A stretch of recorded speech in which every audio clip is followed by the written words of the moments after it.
This is Cote Manor. Hidden away in deepest Somerset, it's one of the finest medieval country houses in England. 15 years ago, Mary Ann and Alistair Robb bought it as an empty shell. Since then, they've spent all their time and money restoring Cote. But now it's hemorrhaging cash, causing rifts in the family, and they're running out of time. Can businesswoman Ruth Watson save this national treasure and help secure Cote's future? Ruth, this is a garden.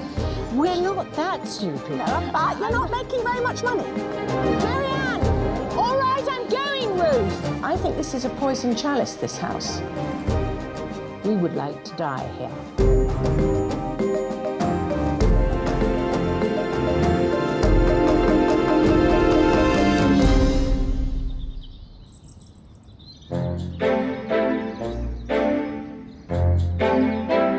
Cote Manor is a Grade 1 listed medieval house in Somerset.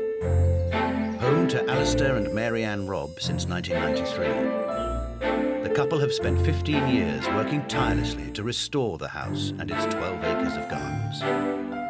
There was absolutely nothing here whatsoever. Even the cord that holds the light bulbs had been cut off, so it was completely empty and soulless.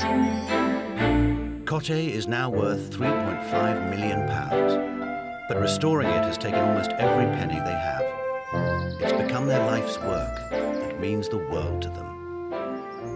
Underneath this stone is where I would like to have my heart. I've asked the butcher. He's going to cut out my heart, and I'm going to have a very, very beautiful box made for it. They can only afford to keep their home by opening to the public. With just a skeleton staff to help, the Robbs do most of the work themselves, despite their advancing years. Even when we're not open, you're preparing for the next season. You never stop. There's always something. But it's a way of life. And if you live above the shop, you're always stacking shelves. Even with their best efforts, the business is failing.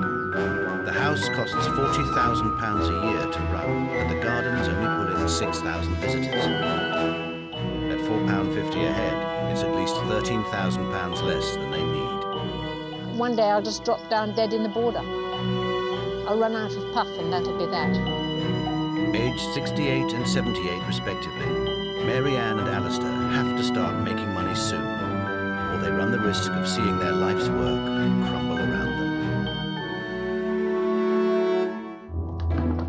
They've called on Ruth Watson to help. Most British country houses have survived war, economic hardship, and the passage of time, but right now they're under very real threat. Many are crumbling piles, their owners crippled by debt, and I am determined to do anything I can to help save them. Entrepreneur Ruth runs an award-winning hotel and restaurant empire in Suffolk. She's turned numerous crumbling historic homes into business success stories, including Hintlesham Hall, which she bought for £400,000 and sold for £9 million 6 years later. Today, Ruth is on her way to Somerset to meet Mary Ann and Alistair and to try to save Cote from disaster. I cannot visualise what she is going to come up with, to be perfectly honest. But I'm sure she has some magic trick up her sleeve, because I'm told that she does deliver the goods.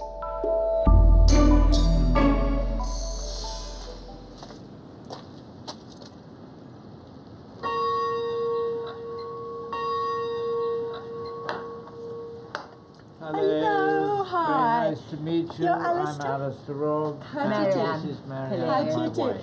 And what a fantastic bell. Marvellous, isn't it? And this beautiful cloistered garden. I'm glad you like the bell, because it says Pax Huic Domui, peace be to this house.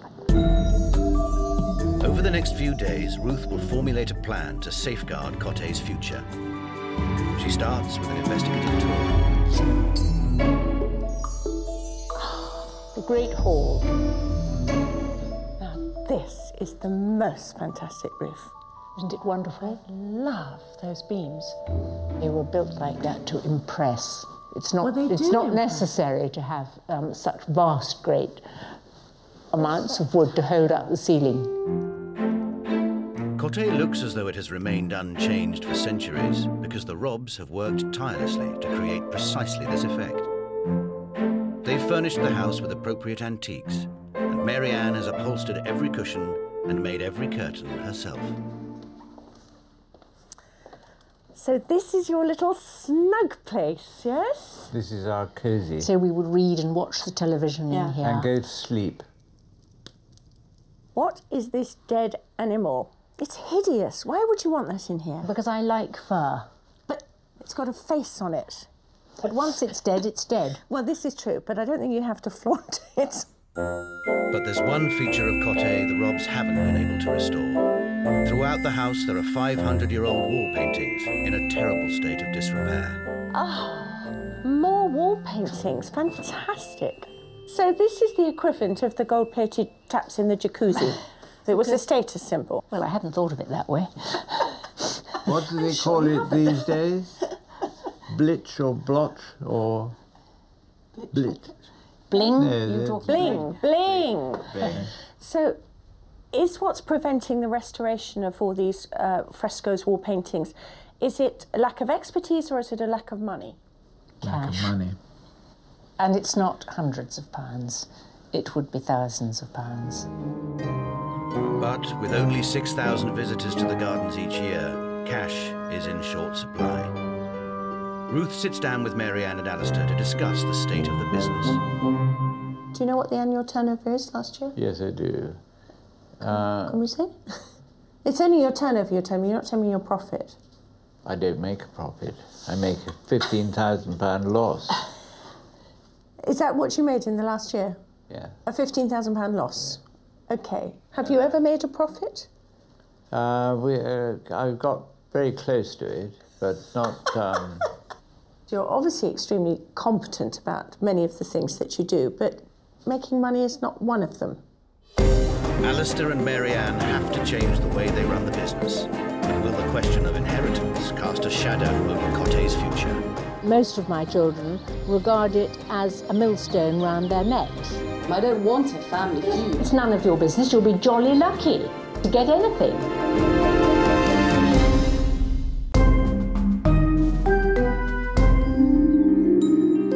Cote Manor in Somerset is home to Alistair and Mary Ann Robb.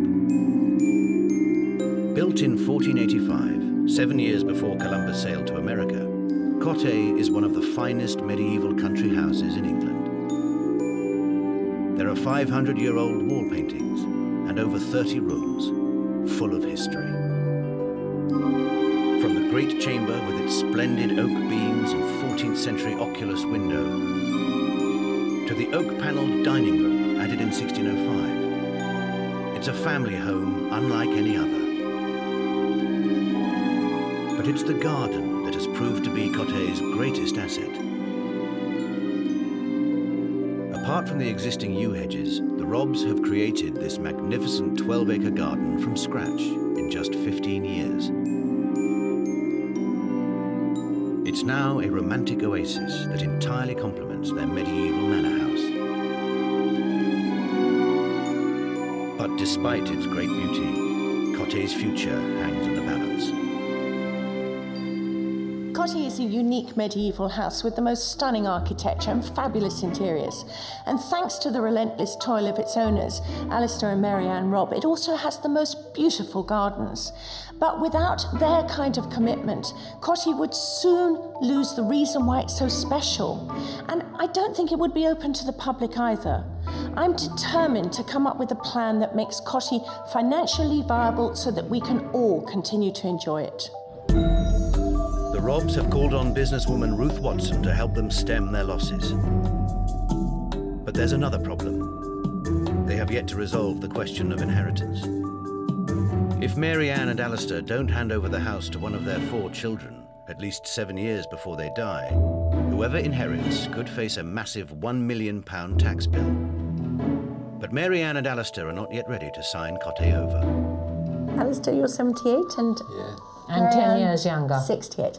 Yes. Do you feel at all that you perhaps should have thought about this a bit earlier? We've been thinking about it all the time. But it's a question of doing it. Getting round to That's it. normally the problem with life. Yes.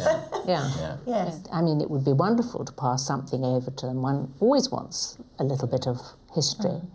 Or continuity. And continuity. But even if we had passed it over 20 years ago, what would happen to us? It's our life. Yeah. We would like to die here. Right. Now, the problem with you dying here is obviously little thorny things like inheritance tax, and you wouldn't want to burden your children with debts that they don't need. But I don't think that you should live your lives entirely for your children. They must make their own way. Despite wanting to retain control of Cote, Alistair and Mary Ann are keen for it to stay in the family. If it was sold, new owners could decide to close the gardens once and for all. But sons Jamie and Matthew have already turned the idea of inheriting Cote down, and their eldest daughter, Arabella, has her hands full with her husband's 900-acre estate. Now the Robs have offered it to Charlie, their youngest daughter, who is visiting from her home in Germany to talk things through. But Charlie's concerned. Her parents haven't told the rest of the family about their offer. But I wouldn't want them to contest the will. I don't want a family feud. But nobody's going to have a family feud, Charlie. And we haven't even told them that we're doing this. No. And you haven't even told them that you suggested this. And I just find that really, really difficult. I find it underhand. No, I offered it to them and they said they didn't want it. I know, but you haven't said that you've offered it to us. You're worried that your siblings are going to get upset if you get something and they don't. Yeah. And I think you do have to some extent, listen to her on that. But I mean... You know, if, for instance, if we had to sell Cote for any reason, we had to sell Cote, that would be that. And they'd say, right, hold on a second, where's our share? I can't do anything about that. No. Neither of us can. If we leave it to you, we leave it to you. Then it's our problem. Well... You'd be dead, you don't care. Actually, it's none of your business. You'll be jolly lucky, the others, to get anything. I wasn't too keen on Charlie's outburst. I feel Charlie's making rather a to-do about it. Huge amount of fuss about it, in fact. And if you're the lucky one, then you're the lucky one.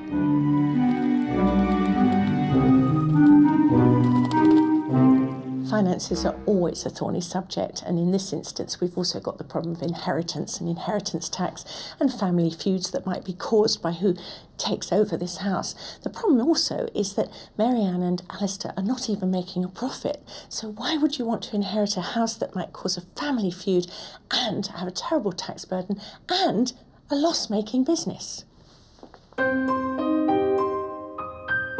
The next morning, Ruth heads out with Mary Ann to see the gardens and discover how the operation is run. During the season, from May to September, the gardens at Cote are open, attracting 6,000 visitors a year and bringing in £27,000. There's one thing screaming at me about this garden is this is not a low-maintenance garden, is it? No, I spend every day out here. Every day? At least 5 hours. I suppose over the years that I've come to regard the garden as my life's work. There's a small tea shop in the summer house that only serves tea and scones. On the other side of the lawn, Mary Ann sells plants from outside the greenhouse. It's far from a slick commercial enterprise. What proportion of visitors will come and buy something to take away, do you think? I would like to think that everybody bought a plant, but in practice that doesn't happen. It is possible to avoid this area, though, isn't it? You could miss it. Well, I suppose you could. Yeah. Mary Ann has worked for 15 years to create the garden at Cote. Will she be prepared to learn some new tricks from Ruth? There's absolutely no questioning Mary Ann's prowess as a plantswoman and gardener. Fantastic, and I love her English eccentricity and that huge strength of character. But I think this might prove a sticking point, because what she doesn't understand is this garden has got to be more commercial, and it doesn't mean besmirching its integrity. Clearly, the garden could be making more money. But could the Robs be exploiting the manor as well? Ruth heads off to explore on her own. I'm sorry, there is a dead animal on the floor here. Divine little room, this, but I find it very difficult to walk over this animal. The Robs occasionally allow small pre-booked groups to tour the house, but visitors to the garden are not allowed in. I didn't get to see this with Mary Ann. It's another amazing room. The other thing is so intriguing. There's so many entrances and exits and little staircases. It's a real labyrinth.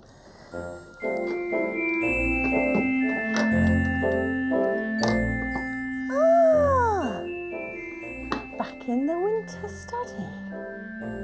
Do you know, the one thing that absolutely screams at me is this house should be looked at by more people. And it's all very well them doing the guided tours by appointment. I really want to see them bringing more people into this house. It's so eminently show-offable. It's wonderful. Cote currently attracts 6,000 visitors a year, but it could handle 3 times that number. Ruth decides to visit a successful garden nearby, with an annual turnover of £900,000. I'm going off to Hestercombe, which is a very successful garden. It has tens of thousands of visitors a year. And I believe they do attractions and events. I need to find out what the secret is, because it's quite obvious that having a garden isn't enough. You've got to do something to get those people in. Hestercombe is only 15 miles from Cote, so she's keen to find out from Philip White, the chief executive, how they managed to attract so many more visitors. Apart from the garden, what brings people to somewhere like Hestercombe? They love to come for a good day out, and they like to have a nice walk, and then they like to have a cup of coffee or some homemade cake or a nice meal in the restaurant. And the food is actually very important. I was going to say, so food, without food, do you think you'd be as busy? No, I don't think you would, and people wouldn't stay for very long. That's the other thing. I heard from somebody that locals will only go and visit a garden once or twice every 5-10 years because they think they know it. If there is some kind of food outlet, does that change that pattern of behaviour? Oh yes, definitely. I mean, we have people coming on a regular basis. In fact, most of our friends of Hestercombe, we've got 6,000, visit on average 5 times a year. Oh really? And the food is an important part of that. Food and drink bring in high returns. At Hestercombe, they gross £400,000 from this side of the business. And it can also help entice customers to purchase other products. I notice you trap customers, don't you? If they're going to come and have a cup of coffee, they've got to come through the plant section. Do you think that's really important to drive people certain ways through a garden in order to maximise sales? Well, I think you have to show people what you have on offer, because otherwise, if they avoid it, then obviously you lose a potential sale, but also they don't see the full extent of what you're offering. Obviously, Hestercombe operates on a different scale, but the same principles apply. And there are lessons to be learned. After her investigation, it's time for Ruth to return to Cote and report back on her findings. But will her suggestions fall on deaf ears? Cote, both the house and garden, are unequivocally beautiful, and I really admire what Alistair and Mary Ann have done here. It took them an enormous amount of drive. The question is, have they got enough left to make the necessary changes?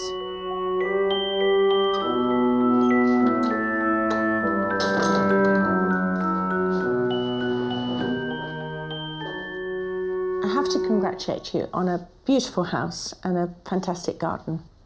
The problem is that it's not commercially successful. What I've learnt is that you absolutely have to give people a reason for coming here. It's got to be a day out. Because what happens is, especially with local people, they come once to the garden and they think they've seen it. They don't come for another 5 years. What I'm going to suggest is that you make a calendar of events, and that brings people in because something is always different, something's changing. In May, it's Tulip Fortnight. In June, this is what's happening. You know, there's roses are out. And oh, look, they've got a jazz picnic every last Sunday in the month. And I truly, utterly believe that you can turn your annual figures into something so much better. I mean, you could quadruple them without any problem whatsoever. Next up, Ruth wants the Robs to make it easier for people to spend money. At most public gardens, visitors have to go through the plant section to get to the tea shop, which encourages sales at both. But at Cote, these areas are quite separate. Food is incredibly important. This comes up, look, you're raising your eyebrows. What I've discovered is that quite a lot of people actually come for the tea. They're having a day out. They come and have some tea or lunch or whatever it is, and then sort of think, oh, well, I might go around the garden as well. The other thing that really ties in with this, and I've heard it called, it's a wonderful expression, the sheep dip factor. Before people got their cup of tea, they were funneled through an area where they had to go through the plant sections, where they had to look and stop and think, oh, I'd like a bit of lavender or whatever. Because once you've got them here, you should not be letting them go until you've made the maximum amount of revenue from them. And that has got to be food, it's got to be plants, and I believe it's got to be the house as well. As it stands, you can only tour the house if you have booked ahead as part of a group. But Ruth thinks they should make it more accessible. The house is every bit as important as the gardens. You can double, triple the amount of people who come through this house, and that means double, triple the amount of money that you take. And I think it's such an easy way to make revenue. You've already got them here, you know? Yeah. I think you're right. Charlie, what do you think? Personally, I wouldn't want it to be everyday work. I wouldn't want it to be like that because I'd start resenting it, I think. Also, this is a family house and family come to stay. Well, Charlie, if you think that's important, you're going to be in real trouble if you want to take this house on, because if you think that your life is going to be more important than having customers in, there's no way you're going to make an income out of this house and garden. Finally, the tricky issue of inheritance and the problem of what will happen to Cote after Mary Ann and Alistair die. Do you not think, Mary Ann, there's something very contradictory between why should you give things out, why should you hand things on, children can fend for themselves, and yet you're also saying to me you want to leave it to Charlie, and you're also saying you want Cote to exist without you. It's not a totally coherent argument. Yes, I can see what you're getting at. There's something kind of, if I'm being kind, I'd say careless, and if I'm being unkind, I'd say almost calculated, to make the most amount of trouble by not doing anything sooner than you have done. You know, you could stay here and just decay, and the gardens could decay around you when you got to a state where you couldn't be out there every day. Of course you could, nothing's stopping you, but the way it stands at the moment, there could be £1 million inheritance tax. I mean, there's so many ramifications of what can go wrong. And what I want to commend to you is, apart from taking legal advice, is I think you should have a family meeting. Have you thought about that? No. No. I would agree. I would agree. Because, Charlie, if I'm being, you know, very honest, at the moment, I think this is a poison chalice, this house. I think the family meeting would be a good idea. I think also it would be a good idea if Ruth were there, because things get rather hot under the collar, I think, if it's just family. I think it would cause a lot of aggro. But the whole thing seems to have stirred up a hornet's nest. The Robs have to rethink the way they run the business. But can Ruth get them to change the habits of a lifetime? They've come to see a garden. They haven't come to have an experience gastronomique. We're not that stupid, Ruth. No, but you're not making very much money.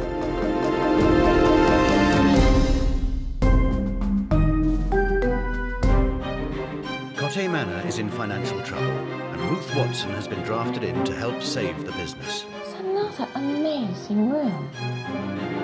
It's 2 months since Ruth's last visit, when she ruffled some feathers. Ruth said she thought, to my amazement, that it was a poisoned chalice.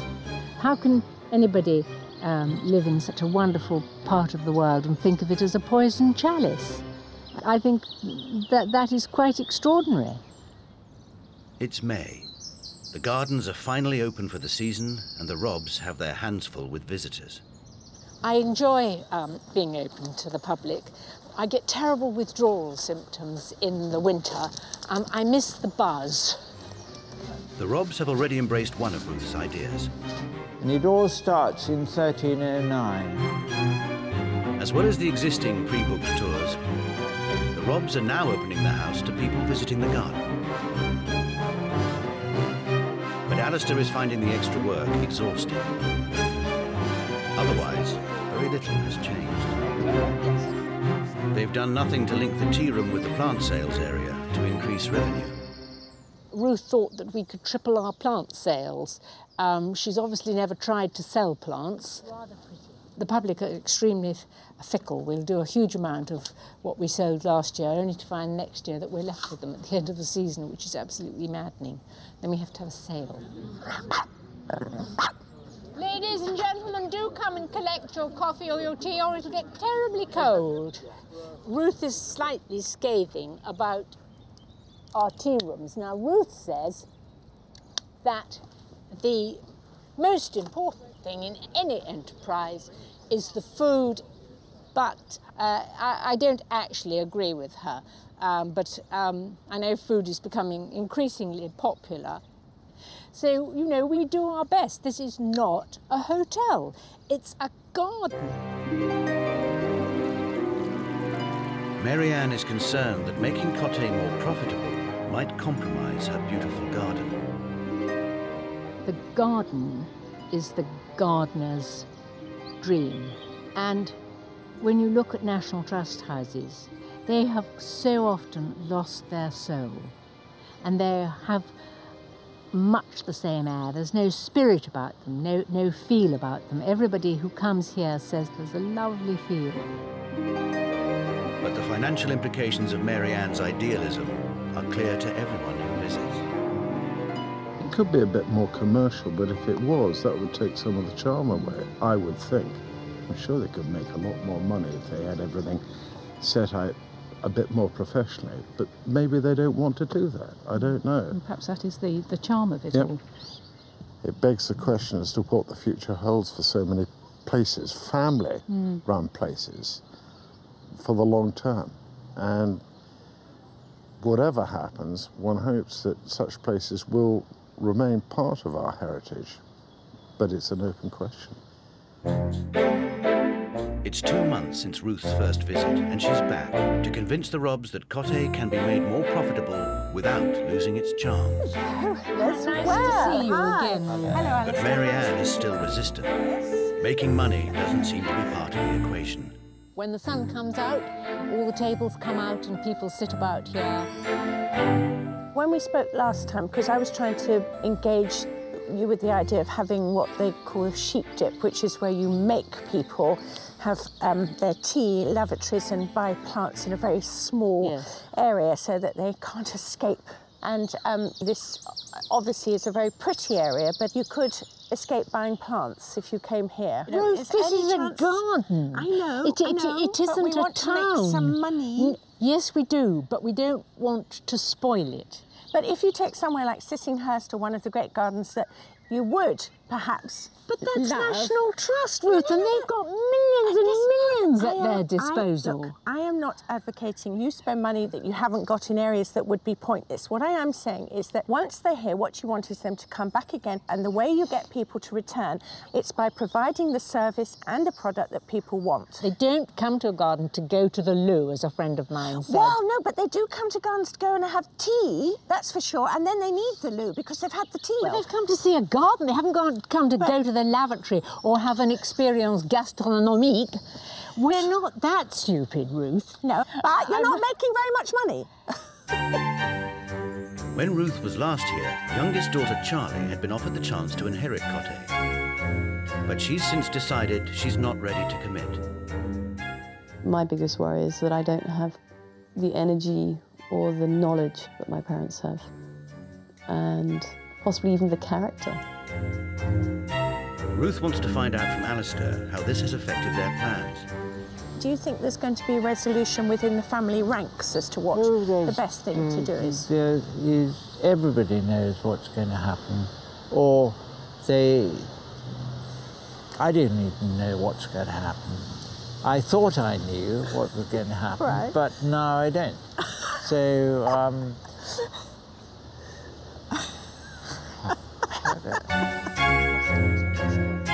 The Robs' oldest daughter, Arabella, is visiting. So Ruth takes the opportunity to find out why it's so difficult to agree on a plan for Cote's future. Is there a real problem with you all sort of sitting down to discuss? The thought of sitting down with all of us together, I think it would be like an atom bomb going off. Really?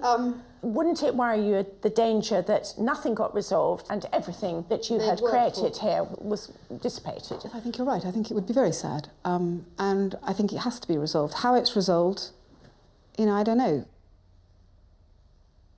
Yes, it's got to go on. If it can possibly go on, it must go on.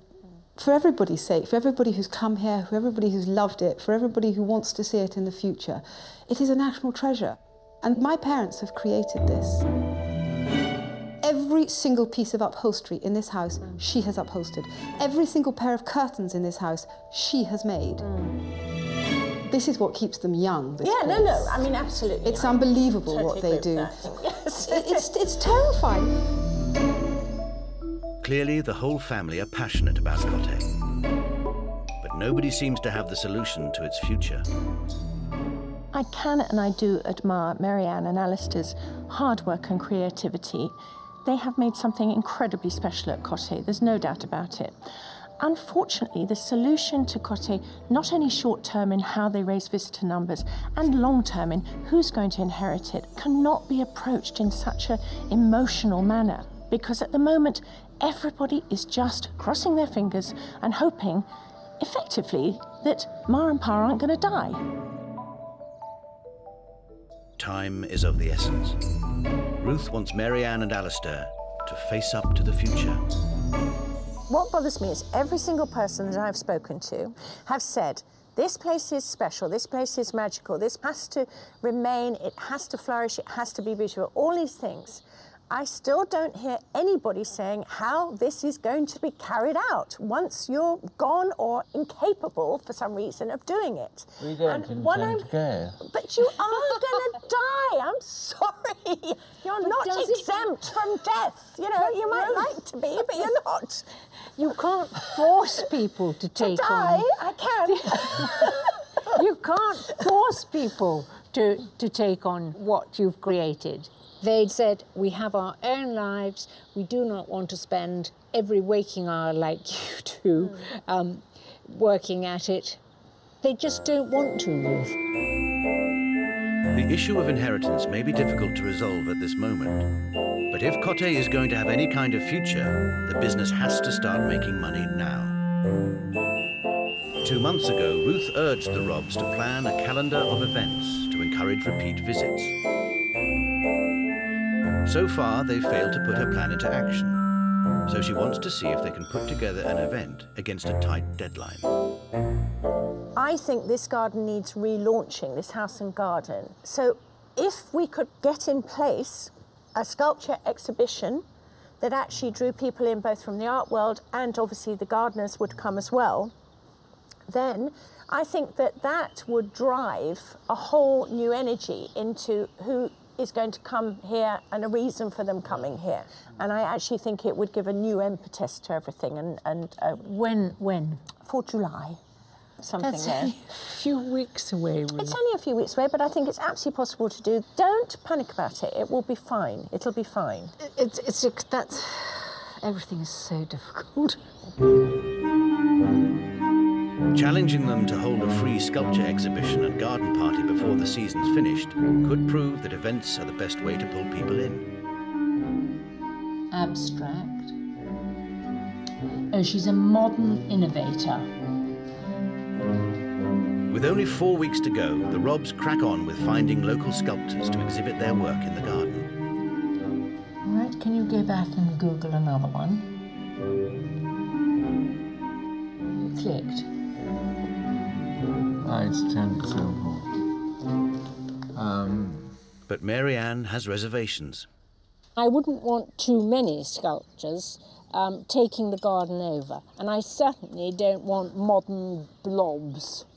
But I would love to have wonderful sculptures of naked men and mermaids diving into the pond and things like that. I think it would be wonderful.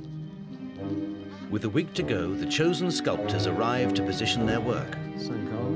You were the chap that had the cat. Oh, no, it was an elephant, perhaps. Hello, how are you? I'm Tom. First up is Tom Clark. Yes. What's this one called? He's called Truly Scrumptious. Great. This is the Green Night Garden, and everything in here is white. I think something in amongst the plants there could work. I mean, especially with that nice How about a wonderful snail? snail. I mean, you've got to make so... Well, Lovely snail. I adore snails. Or, and it would look absolutely amazing, a tortoise. A mouse or a rat. yeah, quite. Or a cat. A cat, yeah, something. Fat you know. cat. Sorry to have kept you waiting. Oh, no, you haven't. That's I'm fine. Mary Ann Robb. Yes, how do you do? Felicia Fletcher. You got the name of a flower. Alistair, my husband, adored your chairs. I thought that they were upside down rhinoceros' horns. Yes, Is that where you got the inspiration from? Well, no, but they do look like that, don't yes. they? Come along this way, Ian, if you can squeeze through. Mary Ann seems to have overcome her prejudice against modern sculpture. What's the shape? This is a bird rising on the air. She even has the perfect spot for Ian Marlowe's stainless steel work. And the great thing with stainless steel is that it picks up the colours that surround it, and it changes as the light changes. Well, I think it looks very fine there. I think you've got a prime position. So all in all, it was a productive afternoon, I think. It's very good that you actually like some of the things. Yes, because I know I'm extremely difficult. Ruth said I was a very difficult woman. Well, takes one to know one, doesn't it? Oh. It's the day of the sculpture exhibition. Time to see whether a calendar of events can attract new visitors to the garden. Invitations have been sent out, and judging by the number of replies, this event looks likely to attract hundreds of guests. They were in a real state about the preparations, and it's going to be very interesting to see how they cope with the numbers who are expected. As for what they've done for the house and whether they've made any preparations for their departure from this mortal coil, I doubt it very much. I don't think Mary Ann and Alistair have listened to a single word I've said, and I think they'll just plod along in their own sweet, eccentric fashion. Mary Ann has chosen to exhibit work from 7 different local sculptors. The pieces displayed are all for sale, with prices ranging from £400 to nearly £8,000.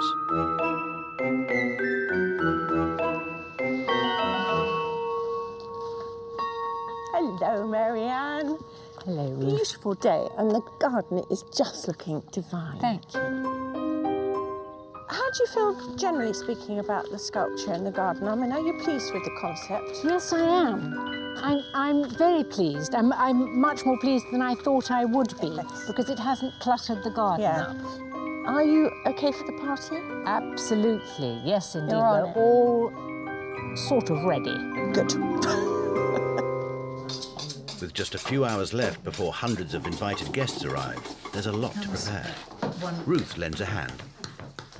I thought I had enough, and I'm really worried that I haven't got enough. Oh, no, it'll be fine. It'll be fine. The garden party is a chance for Cote to impress a wider audience and generate some much-needed publicity. This is very time-consuming. But with sandwiches, cakes and cream teas on the menu, Mary Ann is out of her comfort zone. There's got to be an easier way of doing it. We're aiming for something like 150 whole sandwiches. Am I meant to cut the sandwiches in quarters or in... Yes, absolutely in quarters. Like that? The garden party is due to start at 2 p.m. and things are far from ready. What's the time? 10 to 12. Where's? Can you help me? Can you help me? Can you help me? Quick. There's a danger that without enough staff to help, the tea won't be ready for the guests. It's 1 o'clock and Marianne's, I have to say, just running around like a headless chicken. And I don't know where Alistair is, and there aren't enough people to help. Will the Robs' inadequate tea room facilities and lack of preparation turn the event into a PR disaster? Marianne! I'm not joking, that tea is going to be gone within 50 people. God. 1 cake per person.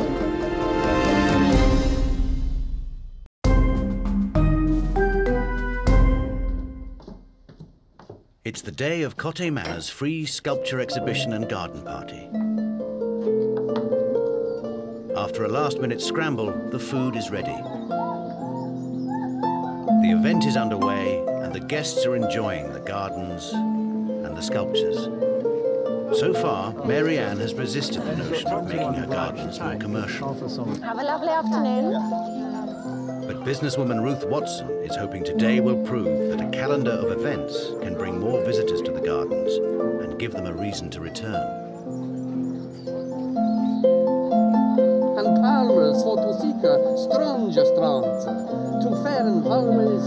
Instead of their daily average of 15 visitors, the Robs are expecting hundreds of guests, including the local tourist board.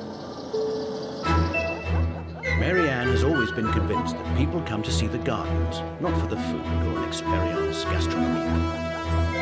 But after a brief look at the sculptures, most of the visitors are heading straight for the free cakes and sandwiches. The cracks in the organisation are starting to show. Well, at least these buckets are looking at the garden, not eating the sodding tea. Marianne! Marianne! Need you. Right, no, everyone's pouring in, which is lovely. A lot of people are just doing a very short circuit of the garden in order to get to the free tea, when they're already coming back for more. Yeah. I'm not joking, that tea is going to be gone within 50 people. God.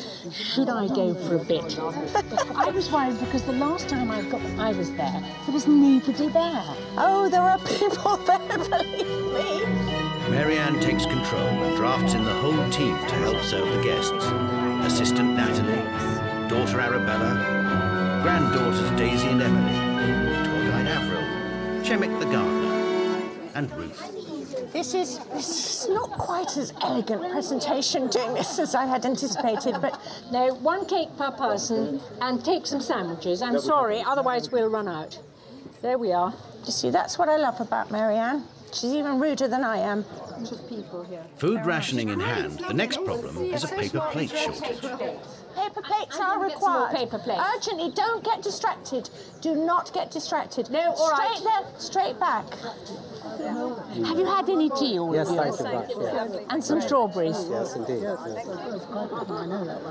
I've got to go. I've been told to go and get some more plates. Mary Ann! All right, I'm going, Ruth.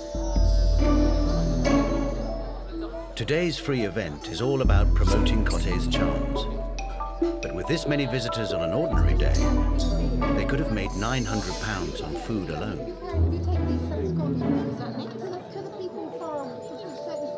What I wanted to ask you about was, you know, when we had all the conversation about people coming to gardens and we have said about how important teas are. Yes. Now, I do have to caveat to say that, yes, this is a free tea, but can you just see how desperate the Brits are for a bit of food and... I know we only do scones. Yes. Some of these people, I'm not joking, I saw them come in and within 10 minutes they were round here. You know, sod the bloody flowers. It's like giving me tea and me free bit of cake. So it's just something to bear in mind. But with everyone on teas, there's no one left to sell plants across the far side of the garden. I wonder where they're paying. Yes, so do I. They probably think all the plants are free as well, Marianne. Right, I am coming to take a little money if you want the plants. Oh, no, we've paid. We've paid you the good paid? gentleman there. He's there. I do apologise. I hadn't seen him over there. Not at all. But it's been lovely. Thank you so much. Thank you all for coming. Really Have you been here before or No. not? That's just terrible. I know. Are you the sort of person who sees lots of other people? We get a lot of visitors in Taunton. Do you? Yes. Yes. And so we will certainly send them to you. Alistair, are you on plants? No, I'm not. You are. Okay. Please, if I give you the bum bag, put it round you, hold it round there. Say do something, you malign me. I've been doing... Can I put these in a bag for you? I think we haven't quite finished. Oh, right. I'm already... Oh, for God's sake, hold that. I'll be back with a seat for you to sit on.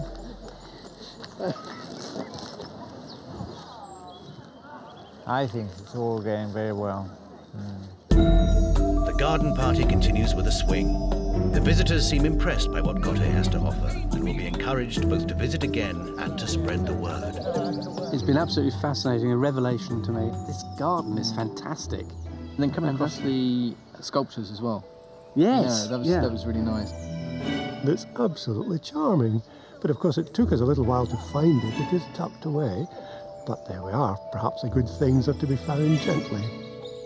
Lots of interesting things going on, and that's great, because if you want people to come here, have lots of interesting things happening. It is unique. With more events like this in their calendar, the Robs should soon be able to get their business on track. All that remains is for Ruth to have one final word with Alistair and Mary Ann. I want to say thank you very much for having me here. This is the most stunning place, I have to say. It gets more beautiful every time I come. And I think you've got a lot of potential customers out there who don't know about you. And I think that you can easily get more people in. Then you actually can afford to budget for staff as well. Then you can have some time off, enjoy it yourself. And I think it can work, I really do. Oh, Ruth, you're being so nice. I thought you were going to give me such a rocket.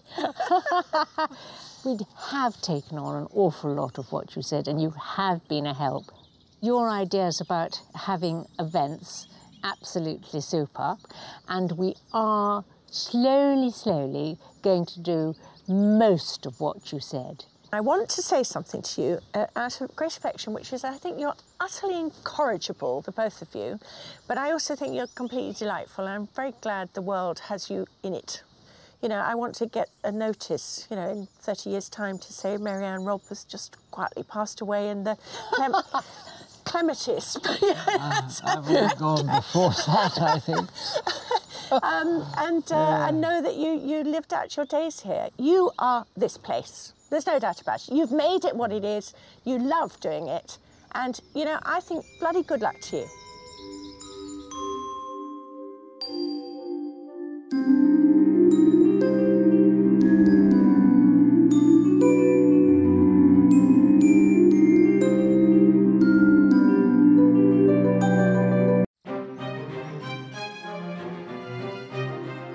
This is Albury Park Mansion in Surrey. 4 years ago, Nigel and Jennifer Whalley bought Albury, but have since amassed debts of £4 million. Now the bank wants its money back. Can businesswoman Ruth Watson rescue this historic house from repossession?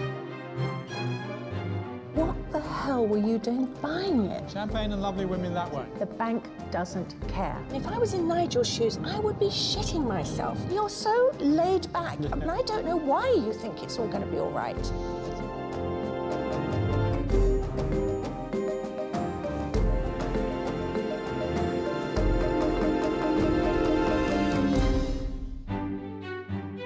Albury Park Mansion is a Grade 2 listed country house in the Surrey Hills. When Nigel Whalley and his second wife Jennifer bought Albury 4 years ago, it seemed like a dream come true. As a retirement home containing 33 apartments owned by elderly residents, Albury allowed Nigel to carry on his life's work as a carer and keep an apartment in grand surroundings. But he soon discovered the business plan was flawed as many of the retirees moved on or died, and he was unable to resell the empty flats. It quickly became obvious there was no way that we could make enough money to really keep the house going. As apartments become free, the Walleys are obliged to buy them back. So far, they've been forced to borrow £4 million for 16 of them. And when Nigel lost his son, he took his eye off the ball financially. Losing Jonathan, his only child, is something that can never be overcome. Now, at £700,000 a year, running costs at Albury are spiralling out of control. The gas bill alone each year is 60,000 now, so you get about 40,000, 50,000 a month without even blinking. In desperation, the Walleys are getting out of the retirement business to sell their apartments to younger buyers. But the flats are tiny and ill-equipped, and so far they haven't sold any. We have a timescale with the bank now, really, of a review in about 6 months' time. But unless we've started to sell a few within that period, then it is going to be a real problem. The Walleys have asked Ruth Watson to help prevent them from losing everything. The British country house is an institution that's under a very real threat.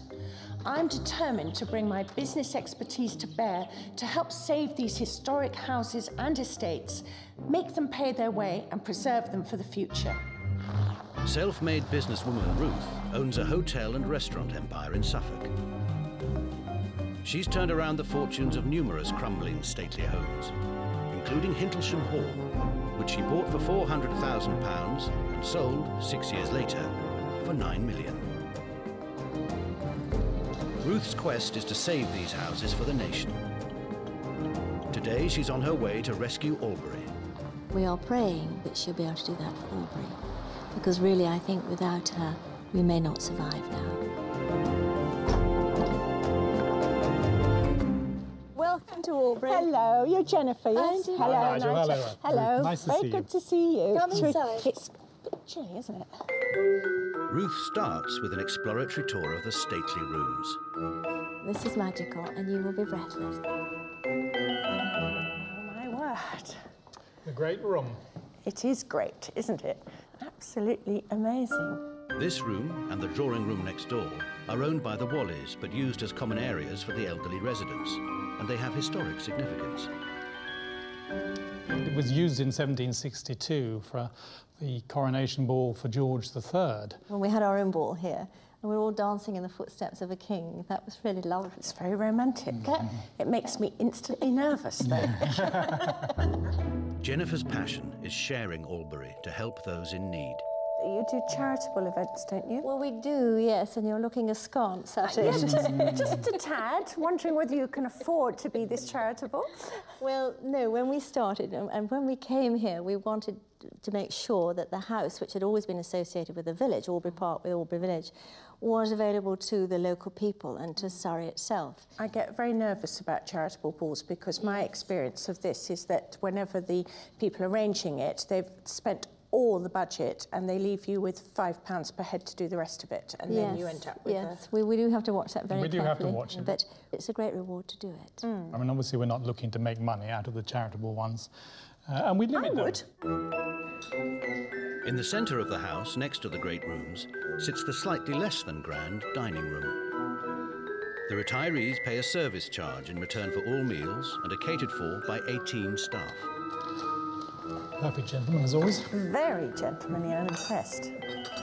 Is there a buffet every evening? Yes, there is. Now, in my experience, buffets are one of the biggest loss-making things you can do. I don't know how many people ate tonight, but it can't be more than about 10, and there was enough food there to feed about 20? 20 young rugby players, I would say, not 20 old people with tiny bird-like appetites. I mean, what are you going to do with that food? Well, staff, we have some. I knew you'd say that. It's just madness. I look at it and I just think, first thing, OK, you're going to tell me the staff are going to get it. You're feeding them far too well, if that's the case. So do you know what your staff costs are? I do, yes, yeah. Can you tell me? It's about £25,000 a month. A month? A month. So 300,000 or so a year. It's a heck of a lot. What is your turnover? About 650,000. So, I mean, you're knocking on for nearly 50%. That is so way out of kilter. You know, you might have to make some redundancies. As a solution to their failing retirement business, the Walleys have started to renovate the flats they've bought back in a frantic bid to sell them to a younger market. Ruth thinks she may know why they're not shifting. Just pretend I'm a 30-something couple and I think I want to commute into either Guildford or London, heard about this place, looks fabulous, I drive up the drive, I'm singularly impressed by it all. And then I come in here and I go, oh, fuck, you know, what have I come into? Because this is like some geriatric department. I mean, you just look at this whole room. What the hell were you doing buying it in the first place with all this encumbrance? I mean, I just don't get it. I would have run a mile. Obviously, we have got a core of these retirees who are still with us, and there's no way we can abandon them. All the public rooms, everything that has something you can sell in a commercial way should be part and parcel of that commerce, you know, and you can't have it being sullied by some dear old dear sitting down and supping on a bowl of soup at 6 o'clock in the evening. You know, it just doesn't work. Nigel and Jennifer are desperate to save their home. But is this mammoth house simply too much for them? You have dealt with the last 4 years with incredible incompetence. I still feel as if I'm not certain who you think is going to live here.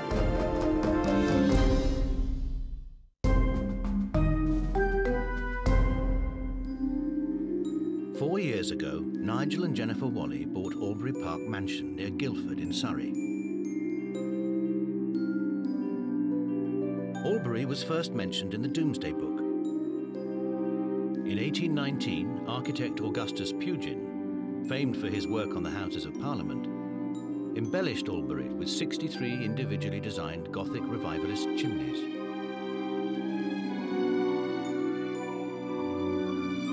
Inside, the great room hosted George III's coronation ball. Next door, the light-filled drawing room was designed by Sir John Soane, while his first known cantilevered staircase dominates the hall. But the current owners have run up $4 million in debt and can't sell their apartments. Ruth Watson is trying to rescue Albury. Albury may be in a prime location, but its vast size makes it completely unsuitable for modern family living. Its hope and future lies in a sensitive division into apartments. Despite facing homelessness, Nigel seems relaxed about the bank's 6-month deadline. Well, yes, they put fairly stringent controls on how much we spend on a monthly basis. They want to have monthly meetings for the next few months. If we start selling apartments and the loan comes down, which hopefully we will, then that won't be a problem. I mean, if we don't, then the whole thing will go into the melting pot. But since deciding to get out of the retirement business, the Walleys haven't sold any flats. Many of the apartments are woefully inadequate for attracting a wealthier market. Ruth wants to see the extent of the problem. Well, this is the sitting room, come kitchenette, really, which rather illustrates the point of the halfway house that we're at, as much as it was originally designed when we were looking at retirees who were going to eat all their meals downstairs, basically, and just wanted basic items. Have you got a show flat where actually everything is done to the standard that you would love it to be done? It's furnished, it's kitted out, it's something that somebody can instantly see and say, yep, that's for me. Well, no, we haven't, and now we're looking at a different market. We've got to look at the different ways and what we need to put in here, so suggestions are welcome, really. Ruth's unimpressed by Nigel's casual approach. I'm not convinced that Nigel understands about property development. There's too many apartments lying empty, too many that aren't the right size. Above all, he doesn't know who the customers are going to be. He hasn't profiled them. He hasn't made a grand plan for the building. This is not one of his strengths. Thank you, thank you. Without a show flat. I'll take you into apartment 35 first. Okay. The Walleys are presenting unrenovated apartments Ruth Watson. to sort after new blood. This is obviously a lower apartment. This is one of the pantries or the laundry or something like this. We have a bathroom there and a sort of dressing area there. Then we have a second bedroom through here. Right. This will be made into a much larger kitchen area. Yes? Well, I've got the apartment out there, darling. Nigel is normally chief salesman and is unhappy with the apartment Jennifer is showing Mr. Nixon. An amazing ability to do everything wrong. But the Mews apartment Nigel wants him to see is let and set up for retirees. And then there's a very small kitchen here.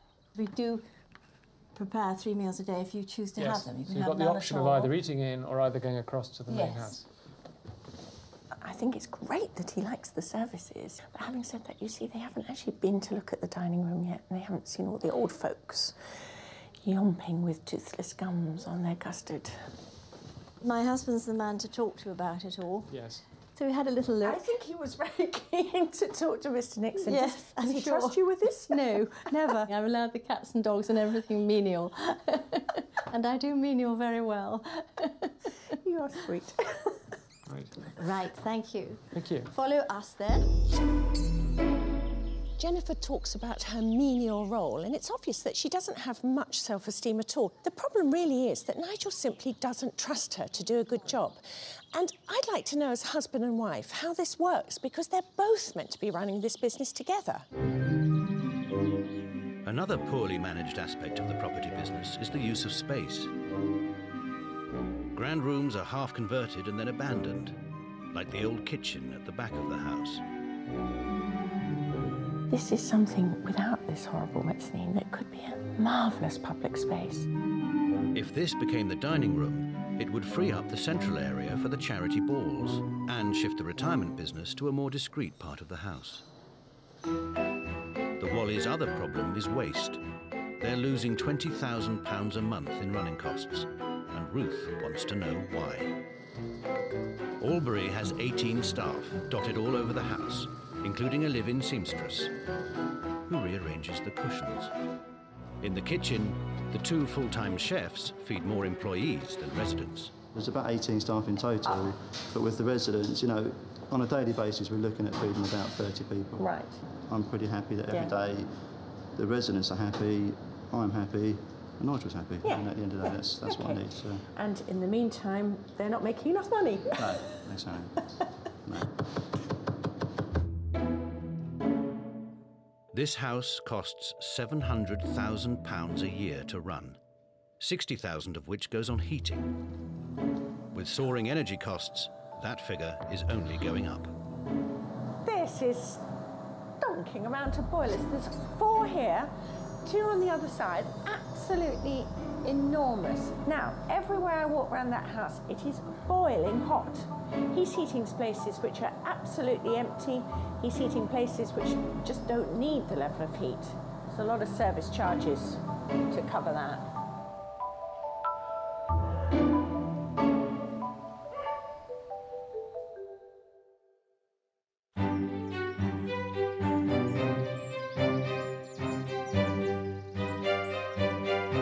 The next morning, Ruth has arranged for a local high-end estate agent to visit Albury. Hello, Paul, hi. Nice to meet you. I'm Ruth, hello. Can we go through? She wants professional confirmation that just one properly finished flat will help sell the 16 unwanted apartments. So, Paul, this is one of the rooms that's currently being done up. Do you think people actually would prefer to walk into a space like this, completely undone, and say, yes, I'd like to have red walls and blue ceilings, or do you think they want to come and look at something that's done? I think the benefit of the show flat is absolute. I think not everyone is a qualified builder, and when people come to see things that we see around us today, they're probably thinking, oh my goodness, is that how it's built? You can only maximise value when you give the public something it actually wants to buy, something that the person actually wants to live in, and it's very important to understand the end user when you're designing the properties. Before delivering her rescue plan, Ruth heads to nearby London. Although they now make a loss, she thinks Jennifer's charity balls could make £20,000 a year in hire fees alone. High society events organiser Dora Lowenstein holds her glamorous parties at Sotheby's. Can Dora help Jennifer turn a profit? So there we are with this woman in this enormous great house who currently does charitable events, makes losses on them. She's full of enthusiasm, very nice. What would you suggest she did? Well, I think she's, think that you've got to be very clear in your involvement in the charity, but be very, very clear also that she's running a venue and she must maybe pick a price that she's going to charge for that venue. It could be a charitable rate, but stick to it. And whatever she does for the charity must be a voluntary act and not affect the budget that they've set. So she's wearing one hat for one part of it and another for another. Yeah. And hopefully she'll be all right if she sticks to that. After 3 days at Albury, Ruth must tell the Walleys how to save their beloved home.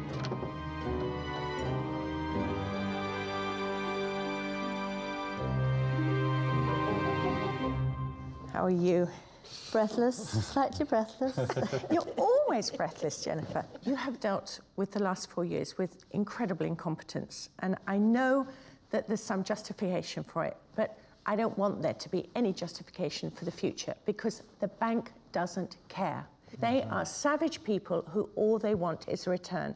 And more than a return, they want to see demonstrable progress that's underpinned by budgets, by an understanding of where your business is going. If they don't see that happening, you are going to be out on the streets along with every little old person who lives here. Ruth's solution to the bank's 6-month deadline is to placate them with a grand plan and stop the scattergun approach to development. I would like you to get in a combination of chartered surveyor, property developer, local estate agent, who actually comes and looks at this entire building, surveys it, and says, this is how it should be divided up. What I also have taken on board, and which I thought right from the start myself, is that you must have a show flat. They can't imagine the dream. You've got to give them the dream. The only way to pay back the debt is to sell apartments. But Albury is known locally as an old folks' home. Moving the retirees' dining room should help with the rebranding. OK, what do you do with the residents? I've earmarked a space where I think would make a wonderful little restaurant for them, and that's possibly the old kitchen. But as well as their property debt, Nigel and Jennifer are losing $250,000 a year just running Albury. They haven't applied basic business practices. I was horrified when Wayne, your chef, said to me that he was given a budget per head, but he never has had to do a margin sheet. It's unheard of. That's our fault for not making him do it then. OK. So if we've got a history of you being indulgent with people, which says a lot for your nice natures, but absolutely fuck all for your commercial acumen. Right, yes. Then you've got endless staff, which I would really question the validity of keeping on. The needlework, the bits of upholstery, the bloody cushions. They are not making you a penny. They are actually costing you money. You know, it's like you're their aunts and uncles. Yes, and social actually, services. Yeah. We did say that the other, well, you said it the other week, didn't you? We've become social services. Ruth wants to turn the Walleys' good nature into business sense. They're hosting a charity ball in 3 months, and she'll return to see if they can run it without losing money.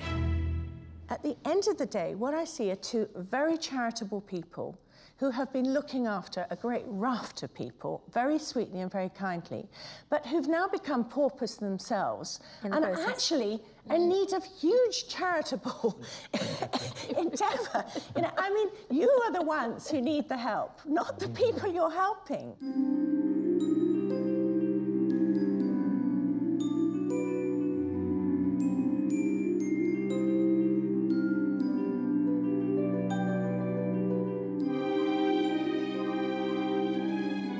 It's 6 weeks since Ruth's visit, and Nigel has been busy converting the old kitchen into a new dining room for the retirees. Well, Ruth suggested that actually we ought to move change the dining room image, basically, and move them so they weren't so much in your face for people looking around. Well, since Ruth was here, yes, I've never seen my husband move so quickly and so efficiently for anybody in his life. Basically, we've said yes to everything because we don't want to be hit around the face with the rubber pipe. Nigel has also taken Ruth's advice to engage architects. The only one we do have a problem with is this small apartment behind here. Acting on Ruth's suggestion, Nigel is also creating a grand plan to convince the bank he knows what he's doing. The architects have advised him to convert his 33 small flats into 20 large apartments to appeal to those younger buyers. The idea is to have this as a sitting room for that apartment there. As Nigel takes charge of the property development, Jennifer holds the fort on reception. But there are still no plans for a show flat.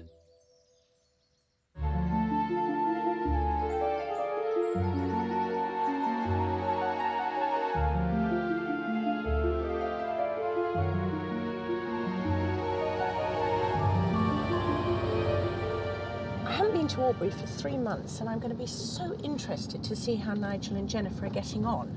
I know they're doing one thing, and that's a charity ball in aid of the cheetah. And if it's like any of the other things that Jennifer gets up to, it will make a huge loss. Something they absolutely can't afford to do.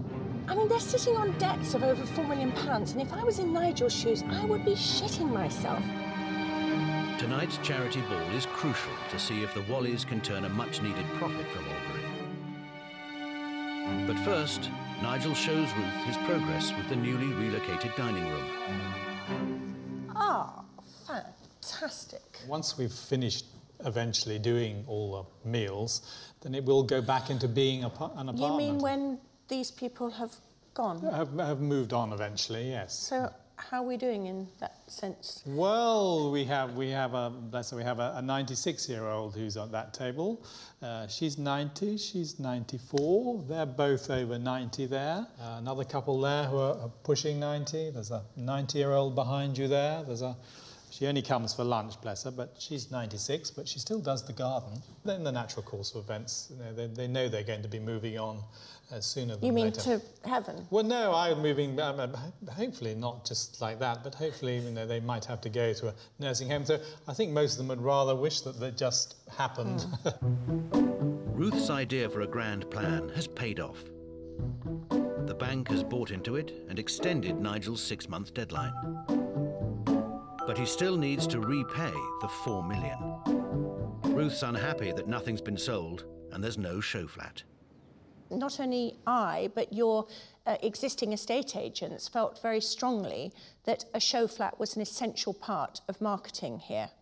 Well, the trouble is, of course, we haven't got one that I can do as a show flat. I mean, you're so kind of laid back. May I say even sort of slightly complacent about it, like it's all going to be all right. And I don't know why you think it's all going to be all right. How do you feel about it?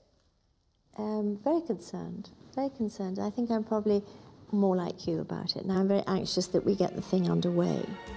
The thing about Jennifer is, I think she loves me being here because I can crack a whip in a way that she can't, and he has to listen to me. I think he wants to shout at me, but he's too polite to do so. He probably goes and shouts at her instead.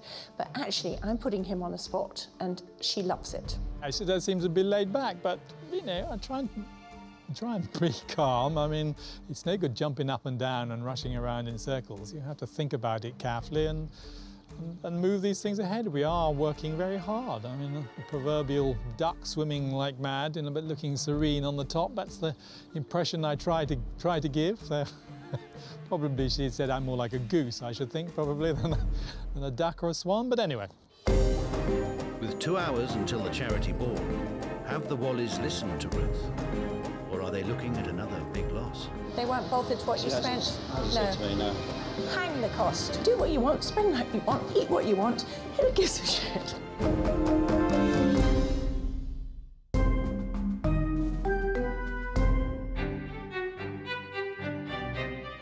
It's the evening of the charity ball in aid of cheetahs at Albury Park Mansion, the Surrey country house owned by Nigel and Jennifer Walley. The Walleys are £4 million in debt and can't afford to lose any more money. Businesswoman Ruth Watson needs proof they've changed their wasteful habits and properly budgeted for tonight's event. You're dressing all the plates. Hi, I won't, no, I won't, because you probably need your hands. So this is a salmon roulade you're kicking out here? Yeah, salmon roulade with a little herb dress. What was your budget for this? Well, we aim for about £25 a head. Right, your costs were going to be 25. No, sorry. Cost would be about 15, maybe £15 a head plus. Right. It's quite, you know, it's an expensive meal. Yeah. I wouldn't have thought it would be quite as much as £15. Well, maybe not 15 then. Yeah. But I mean, were you not asked to restrict it to a certain amount? They weren't bothered what you spent? No. To me, no. Hang the cost? Yeah, basically. Okay. I think at the end of the day they wanted to impress. Not only is there no budget for this dinner, which they're giving away to everyone, but you know, he speculates that the cost of food is £25. No way. Then he goes down to £15. It's probably more like £8. Well, it certainly shouldn't be any more.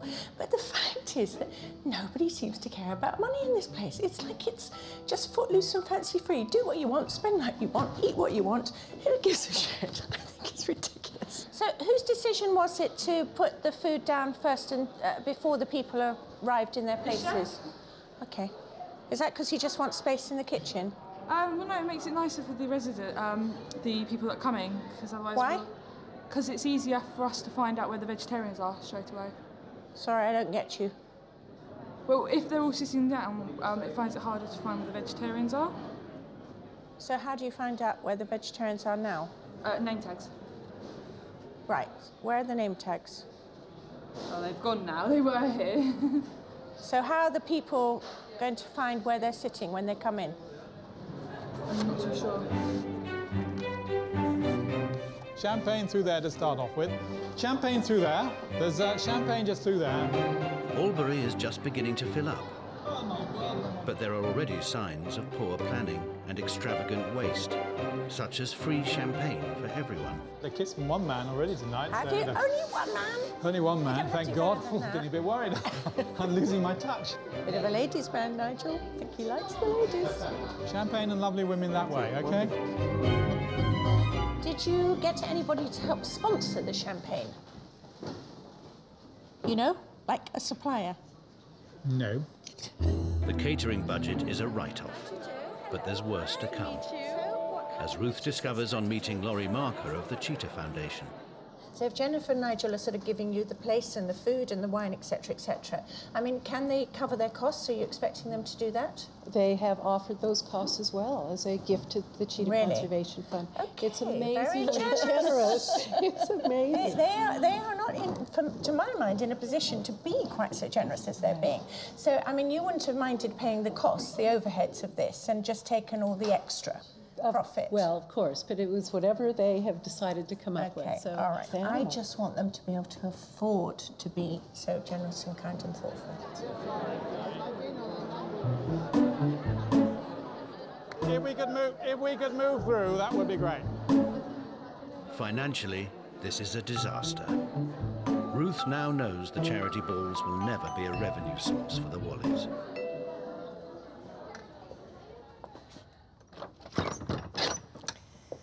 Well, there's no doubt there's a lot of goodwill around tonight, especially for cheetahs. I'm not sure it's going to do Jennifer and Nigel much good. But the fact of the matter is that this event has not been run with great competence. There's been no budgets, and there are so many deficiencies in the service, I can't even begin. So the question is, if they're not very good at events, what are they good at?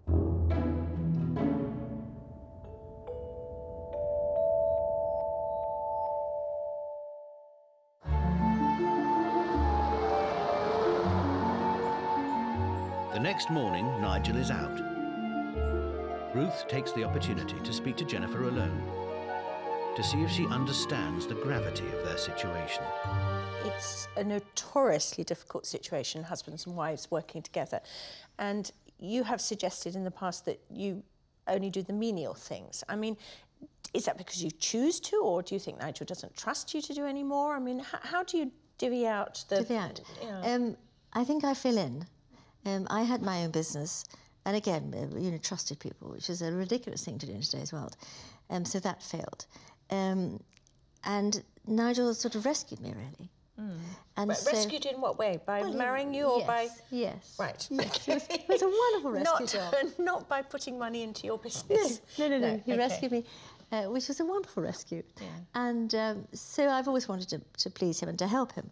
So how would you feel if things went horribly wrong and you didn't get the apartments done soon enough and sold soon enough to satisfy the bank, and they made a forced sale? I've been living in a cardboard box with him. I can't think there and I can't go there. What about the show flat? The show flat, fine. I will do you a show flat if you want a show flat. But Nigel doesn't want a show flat. I'm sure he won't resist if I ask him for a show flat. I'm sure we can put a show flat together for you. Yes. You keep saying for me. I don't want it for me. I want it for you. I will accept that you're right again, and we'll make a show flat. I'll talk to him about a show flat when he gets back. Ruth wants to see a show flat and an open day to launch it in 2 months' time, and wants it done on a strict budget. But the retirement business is still losing $20,000 a month, and Ruth wants Jennifer to take control. I think that the two things that absolutely need to happen are, one, to control the costs that exist right now with the setup you have right now. And that's obviously to do with the staff you employ, the services you provide, particularly the food, but whether it's the lighting, heating, all those kind of aspects of it. And that is very, very easy to do. And that's my problem about why I slightly doubt Nigel's ability to pull this off, is because the bit he can control, he hasn't been controlling. Right. So it may be that you're going to have to control the bit that you can control and let him carry on with the development bit. And you make the bit that's here and now work. Right. Because that would at least give you positive cash flow, as opposed to a negative one that you have now. I think you're absolutely right. Is there anything you want to say to me? Because I don't do any more than I do.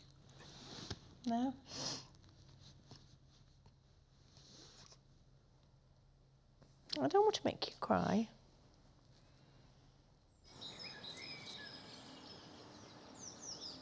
While I completely understand Jennifer's loyalty to Nigel, he is her husband after all, it's really distressing because she obviously knows things are wrong, and the fact is that she's relatively powerless to do anything about it. As a woman, I sometimes think we haven't come a long way, baby.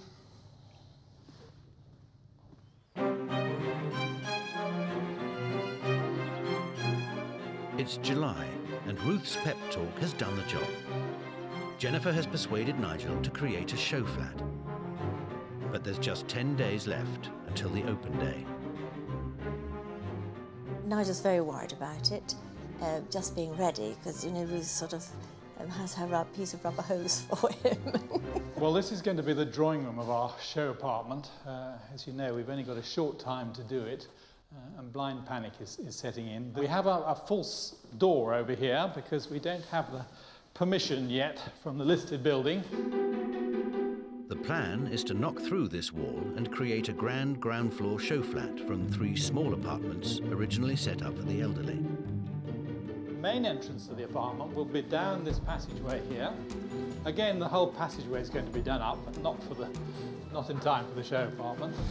And this will be the main entrance. We've put a doorway in here, which, as you can see, is a long way to go. Architrave to go round, painting to be done. And come into the hallway here, and here is the back end of the door you saw in the other room, which will come through here. And as you can see, there's quite a bit of work to be done in there. We found these rather elegant lights in the cellar, so we'll put those on the wall. We haven't time to fit them properly, but they'll put them on the wall with bulbs in, and they'll look rather wonderful. Jennifer has been saying, because we're trying to get away from this concept of a house for the elderly, and that went in because this was originally designed for someone who was elderly coming in. So she's been saying, oh, we must take out everything. We can't have a seat in the shower, but I think might as well leave it there. I'd love a seat in the shower, but maybe I'm getting old. The curtains, as you can see, are just wonderful. And these are just a beautiful, beautiful silk. And we're going to make those with the sort of Georgian stringing, so they meet in the middle and are pulled back high. They enhance the Georgian windows, and they'll drop well on the floor and puddle onto the floor. Look very, very elegant. Despite Mr. Brown and despite the credit crunch and despite the Chancellor and despite all the gloom and doom that's in the papers, we're full of hope. Ruth is back at Albury for her final visit. Tomorrow is the open day, and the Walleys have brought in a specialist estate agent to present the apartments. Hello. Hi there. Hi, you're Tim. I am. Hello, how do you do? Good to meet you. You putting Good up to the meet signs? Yes, an updated banner. Yeah? Yeah, readiness for the open day. So what are we doing? We're changing from some residential old people's home to a modern country property suitable for a bolt hole or for somebody looking for an investment. The problem is a lot of people in the area know it as a retirement home, and that's what we're trying to change. So new banners, updated graphics. And have you seen anything that they've done up there? I have, yes. Yeah? And I have to say I am impressed. Very Am I going to be impressed, yeah? You will be.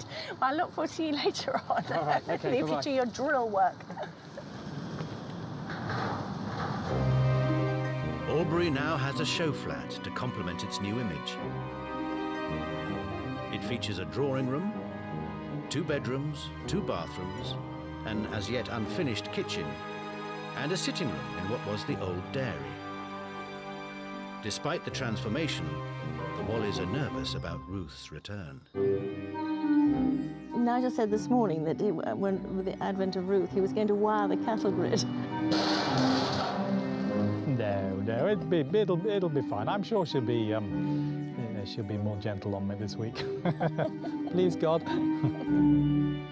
Oh, they've changed the boards for a woolly version of Brighton Beach. Hello? Aha, there you are. Oh, and look at My dear, our sofas have just arrived. Just arrived. Very good. Aren't they wonderful? So this is part of the new show flat? This is the main part. Well, yes, the main drawing part. room. Yes, the drawing room. Well, I have to say, I think you've done the most amazing job. Thank you. Thank you. I really do. Because I tell you what, it's very neutral, but that's very clever. Yes. Because what you don't want is to frighten the horses.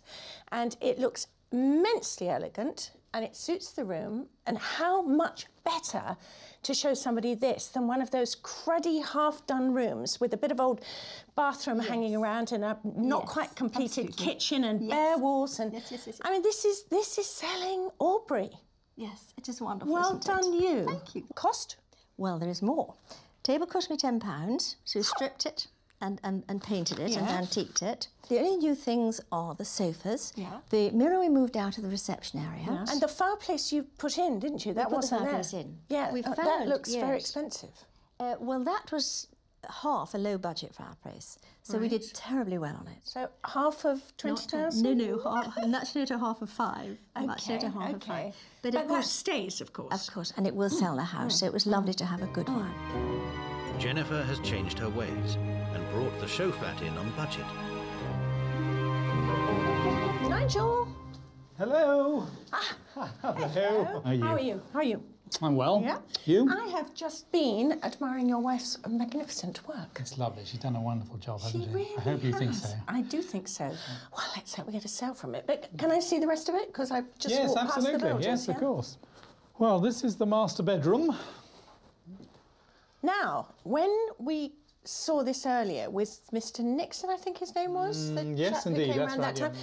Now, it was just this part that was the flat, wasn't it? With the bit down there. With a bit down the end. That's Yeah, right, so yes, it's actually gained a very nice lobby and that fantastic room. Absolutely. We've actually joined 3 apartments together. And a to huge make this kitchen. so. He might have had it if it had been like this. I mean, the great thing about this is that having a show flat, you know, you're just giving people an idea of how life could be here. Yeah, no, I don't disagree with that at all. Jennifer's going to put her finishing touches in the Oh yeah, bedroom there's later quite a bit on, more to isn't do for tomorrow yet, so we're going to be at it till midnight. But even working late, Nigel's builders won't have time to fit the kitchen. Luckily, Ruth has a bright idea. You could turn this on its head and say, you know, the fact is that anyone putting in a bid for this, we can do the kitchen any way you like. So you could turn a minus into a plus. I mean, I think, you know, the things you've really hit on the head is doing a show flat at all, increasing the space. All I want to see, and I'm not going to keep nagging about it, but I will, is reduction on costs as well. That would be No, they are going in the right direction. Yeah, they're definitely going in the right direction. And so that's good. But more pats than Oh, good. smacks. Oh, that makes a change. The show flat is in place, but is it enough to shake off Albury's old image and save Nigel and Jennifer's dream home? My budget was this big, and as always, my husband's was this big. I think they've missed a trick here. I thought it was a nursing home, to be honest, and thought it might be a bit kind of crabby.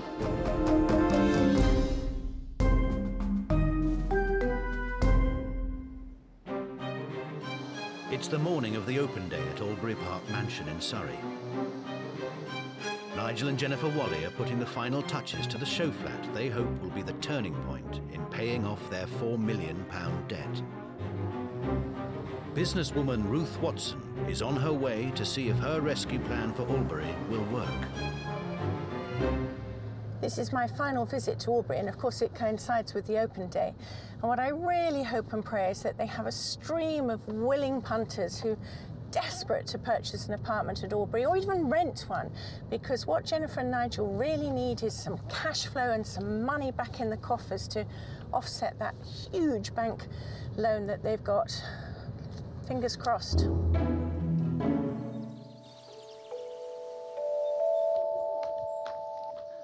Hello, morning. How are you? Lovely to see you. How are you? We're well. Are you prepared? We hope so. It depends what you say to us. But we hope so, yes. We've done really well. It's all looking we hope. good. It's all looking good, we Yeah. think. Yes. And what about the old folks? Have you pensioned them off Well, somewhere? we've tried to suggest that that there are too many people here for them and they're a big trample, but it's not necessarily working.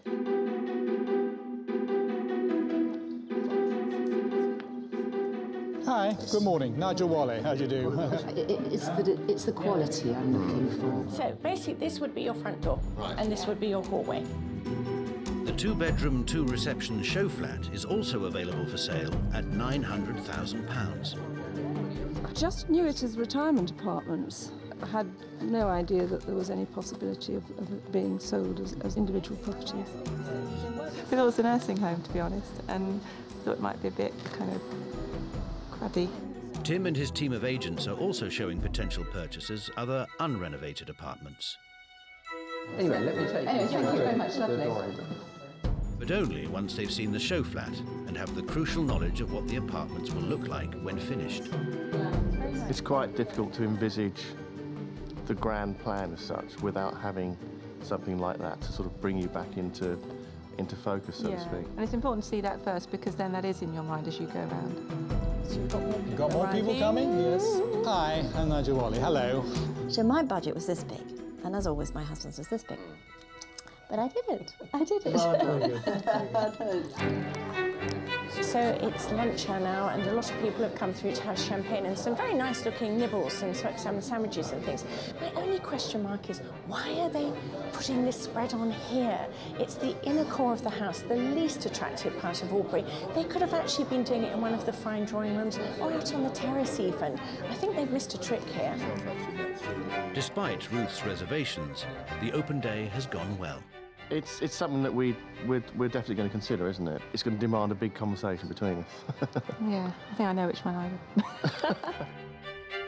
And with the help of the show flat, prospective buyers can visualise the grand plan for all 20 luxury apartments.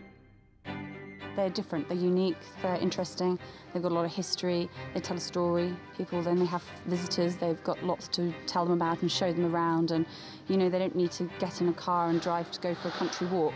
They can literally hop out into the garden and they've got acres of land to walk around and sort of show off, really.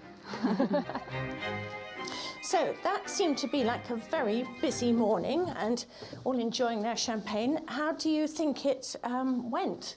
It was a very good day, very well worthwhile doing. We've probably got two people who are very serious about this one. Good. We have a lady who is very interested in the gatehouse, wants to come and see it when it's finished. And we've got two people who are very interested in the Muse apartments from rental perspectives. This property has been, for a better word, blighted by local knowledge, local opinion as to what it was used for. Today we've brought people in who think it's a retirement home. It isn't. And hopefully from there they'll go and spread the word. And the show flat really seemed to perform very well, didn't it? Yes, you're absolutely right. It's what we needed here. We really needed it for the marketing, and it's everybody's loved it, whether they want this size or not.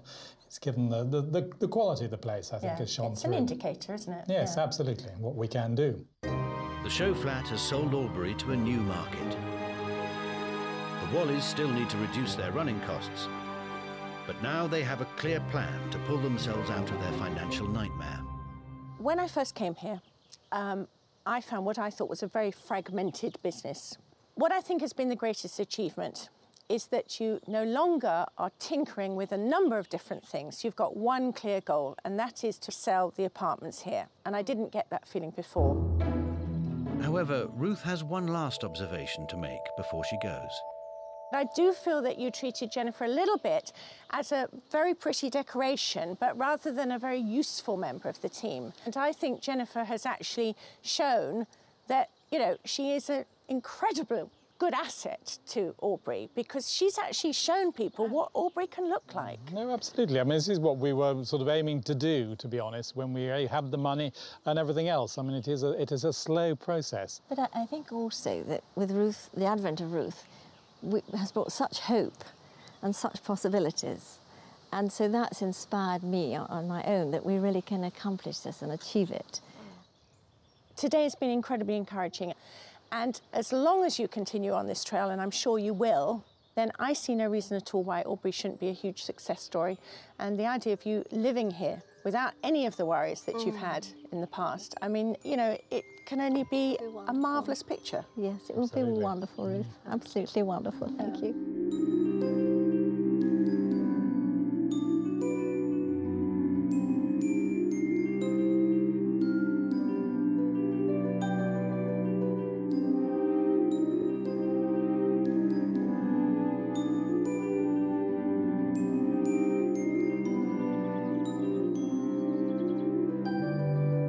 This is Blacklochry in Galloway, West Scotland. 4 years ago, Adrian and Caroline Goodall bought it so they could escape the rat race with their family. But their ideal home has turned into a money pit. It's in serious need of restoration, and it's tearing them apart. Caroline, we've sat down and argued the toss. What about separating? Can businesswoman Ruth Watson rescue this national treasure and the couple's dream of a new life? I've worked bloody hard to build this business up, and it can be knackered in an instant. Where's the preparation? This is just not good enough. I think she's really brought it home to me, just what a bloody pickle I'm in. The last thing Blacklochry needs is a divorce.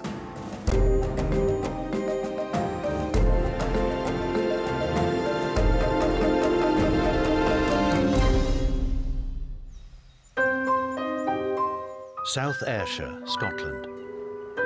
In this wild and beautiful landscape bordering the Galloway Hills and Forest Park lies Blacklochry House. Built in 1901 in the arts and crafts style, Blacklochry was originally a hunting lodge designed for leisure and country pursuits. 4 years ago, builder Adrian Goodall fell in love with this remote spot and decided to relocate his family from Halifax in Yorkshire.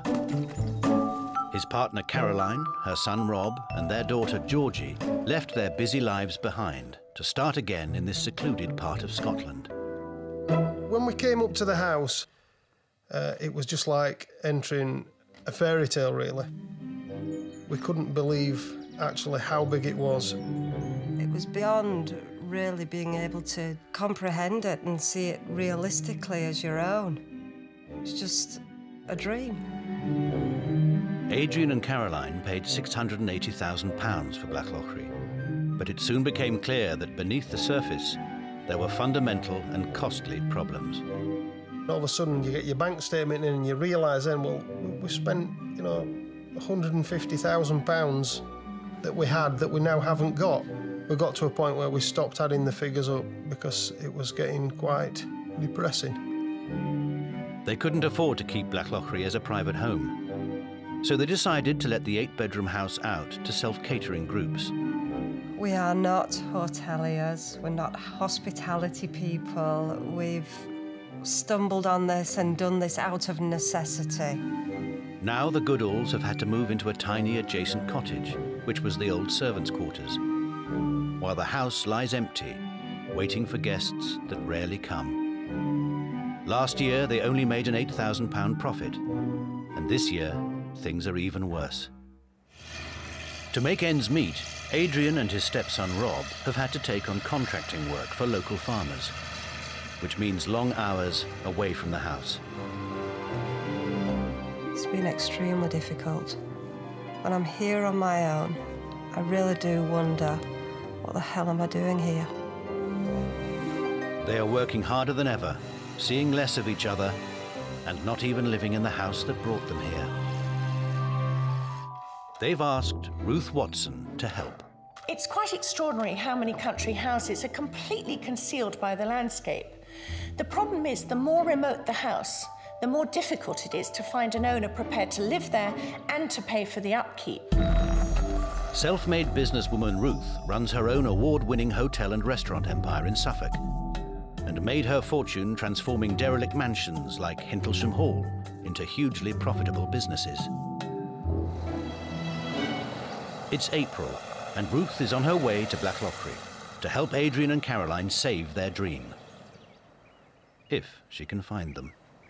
I really don't know whether I'm heading in the right direction. I know Blacklochry is a long way off the main road, but I'd really like to see some reassuring signs, especially when I get to what's effectively a little crossroads. If Ruth came here and said, look, Adrian and Caroline, you're wasting your time, sell the place, we'd take that on board and listen to what she has to say. Over the next few days, Ruth will formulate a plan to help safeguard Blacklochry's future. She starts with an inspection of the house.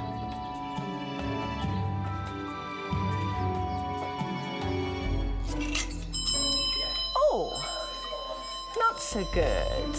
Oh, hello, Ruth. How nice to meet you. Oh, this is amazing.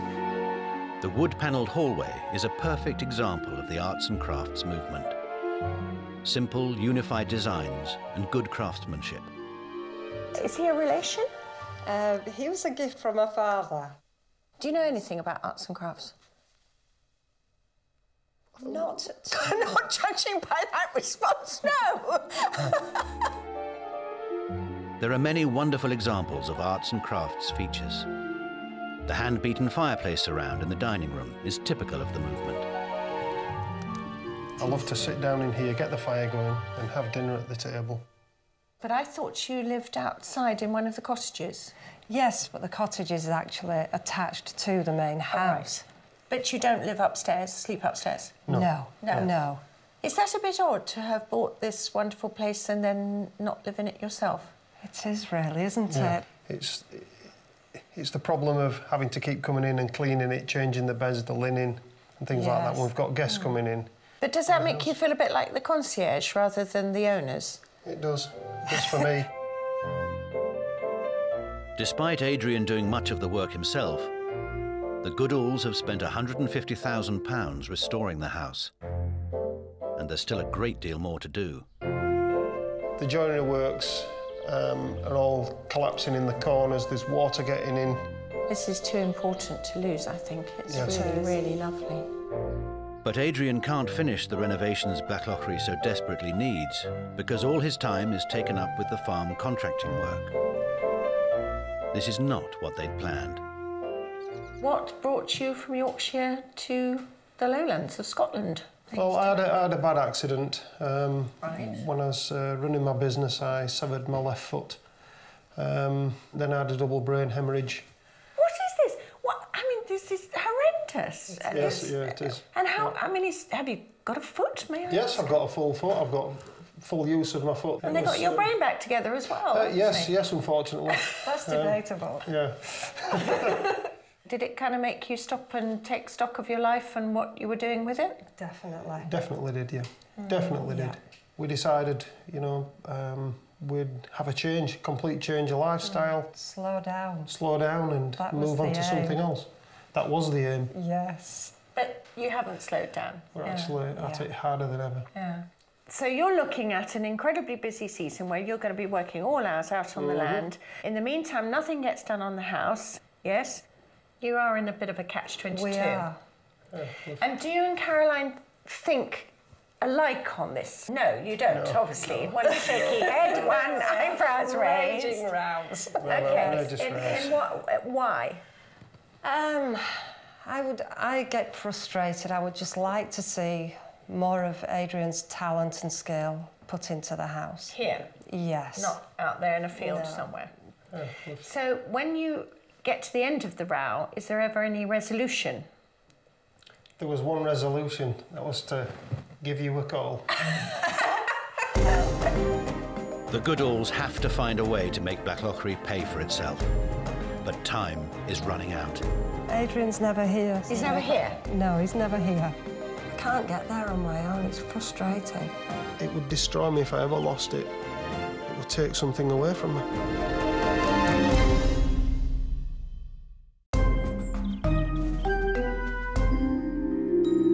4 years ago, Adrian and Caroline Goodall bought Blacklochry House in South Ayrshire, Scotland. The house is set in stunning wilderness, with views to the Galloway Hills. Blacklochry has some fine arts and crafts features. An impressive wood-panelled hall, handmade fireplaces, and a ballroom with a vaulted ceiling and minstrel's gallery. This hunting lodge was designed for a millionaire's lifestyle. Built in 1901, the estate used to include 7,500 acres of remote moorland, ideal for hunting, shooting and fishing. It was run by 40 full-time staff, despite only being used for 3 months of the year. But Blacklochry's glory days seem to be over. The splendid house is failing to attract paying guests, and its new owners risk losing their home and their Scottish dream. The problem is that the Edwardians who built this house built it as a get-away-from-it-all holiday home. It's an arts and crafts house that should be full of people enjoying themselves.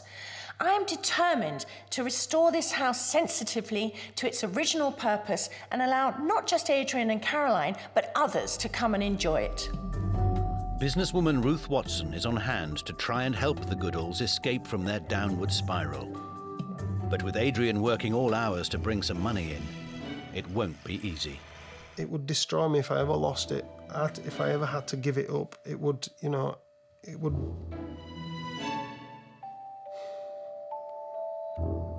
take something away from me. Ruth continues her investigative tour to try and figure out their best way forward. This is really great. If there was no other reason for buying the house, it has to be this. You really do get that feeling that this is where you escape to after dinner to have some fun. Something you don't do enough of, I think. Not at the moment. No. Adrian's never here, so... He's never here? No, he's never here. I'm busy contracting and things like that, so... I think you should remember what this house is about. Having Pleasure. fun. Yes. Yeah. It's not just the house that needs Adrian's attention. The Goodalls have spotted the potential for further accommodation and income from the dilapidated outbuildings in the grounds. This is in a really nice position, isn't it? Adrian and his stepson Rob show Ruth round one of the derelict spaces. This, Ruth, is the original Victorian laundry, where they used to come up and do the laundry for the main house. Amazing. So it's got all the ovens and sinks next door. And a very nice space, albeit slightly tumbly down. And this here was actually part of the steam room, where... Look at that. The clothes were hung on. Just extraordinary. If Adrian had the time, he could renovate the 4 outbuildings and rent them out as holiday lets. This could net the Goodalls up to £60,000 each year. Then the family could move back into the main house full-time. But for now, they're forced to live in the servants' wing, next to the main house, where Caroline has her office. How long have you been living here? I decided to make the permanent move in here about a year ago. Right. Sick and tired of moving things backwards and forwards. And Caroline used to be a graphic designer and helped put Blacklochry's website together. What I'm really surprised about is that the look and feel of it is really quite old-fashioned. I mean, this typeface, for example. Yes. I mean, I personally hate this font that's been used because I think it's, rather than looking traditional, I think it just looks sort of dated. I'm afraid I think this looks a bit amateur night out. Not doing it justice, am I? No, not really. But when you're here on your own, which is quite a lot, and Yes. Adrian's out on the tractor and perhaps Rob's out as well, I mean, do you sometimes wonder why you're here? Yes, I do. I do. So why do you think Adrian prefers to be away from the house rather than in the house refurbishing it? I think mainly it's a necessity, financially. Right? Are you sure about that? I mean, do you think he can see a reason for getting this house sorted out and the cottages? I think he sees the potential and he knows that it needs to be done. But he doesn't, in my mind, he doesn't really appreciate the urgency and just how much potential there is here, now how much money can be made here. I can't get there on my own, it's frustrating.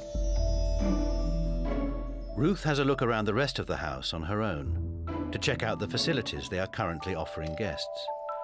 This is amazing. I've seen a few fireplaces in my life, but never one like this. It's just the most amazing piece of design, unlike the Draylon headboard. Apart from the master bedroom with ensuite, the other 7 bedrooms have to share just 2 bathrooms, one of which has an original Victorian shower bath, a fascinating period piece, but hardly a mod con. Blacklochry's setup at the moment may be fine for people looking for basic self-catering, but if the Goodalls want to up their bookings, charge more and encourage return visits, they will need to raise their game. Now, here's the problem with this house. Everywhere I go, there's this nice, simple, strict arts and crafts interior with plenty of decent features, albeit plain, but there's a real sense of design about it.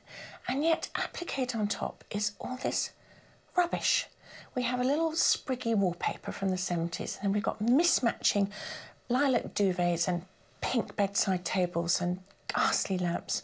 If you haven't got any money, the best thing is just to keep it very simple. Just keep it white. Don't let's fight with an architect who knew what he was doing when you haven't got a clue. It's all wrong, and I can't think that anyone would be thrilled at staying in these kind of bedrooms. Such a mismatch.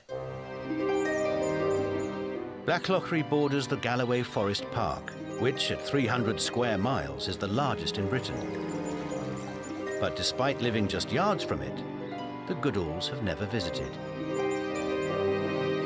Ruth has arranged to meet Keith Muir, the park's head of tourism, to see if Blacklochry's remote, undiscovered location could be the key to its success.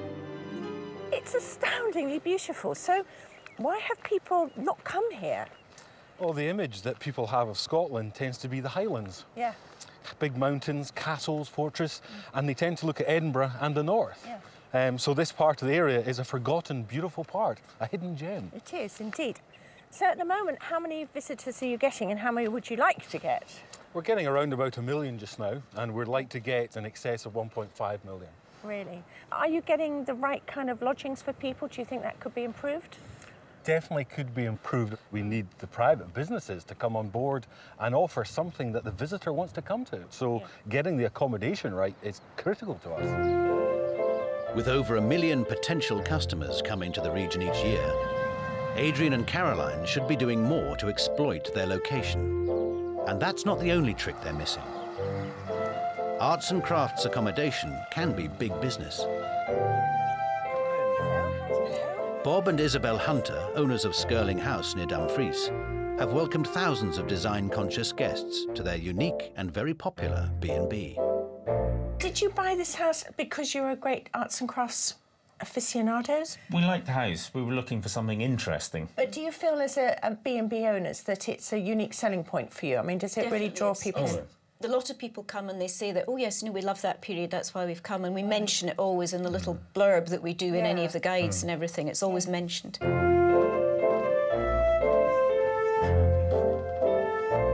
But even with all the history, some modern touches are required.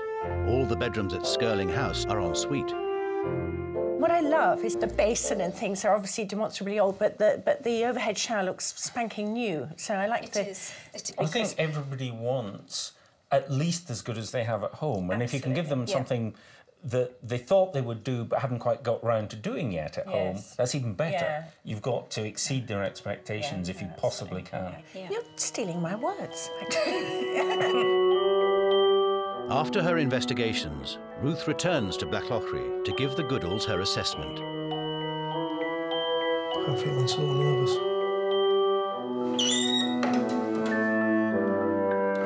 Hello, everyone. Hi, Ruth. Hello, Ruth. Top of the agenda, the poor directions for guests negotiating the 4 miles of track leading to the house.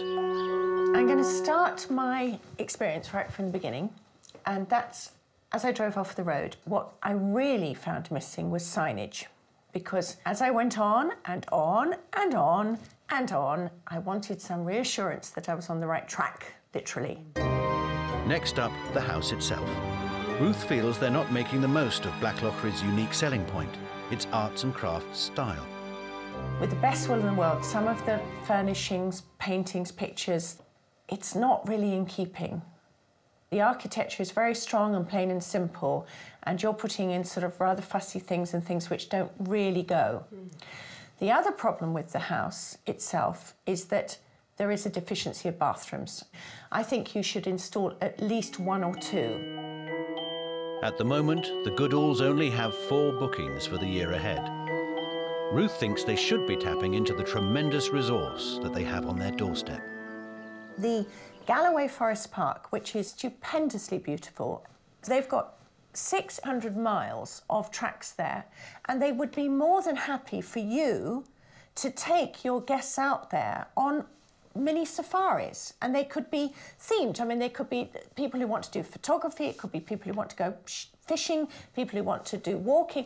So you could be the tour guide, the host. I mean, don't you think you might enjoy that?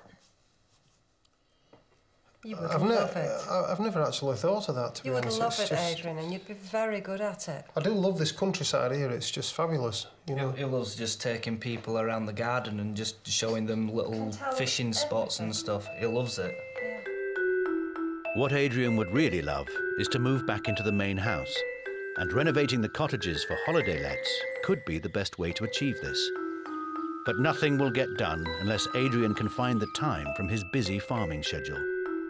What I want to suggest is that Rob takes over with you overseeing all of the contracts, so some income coming in from there, but that frees you up, Adrian, to be here on site with your beloved wife who misses you, that you start to enjoy being here more, that this becomes your main core activity.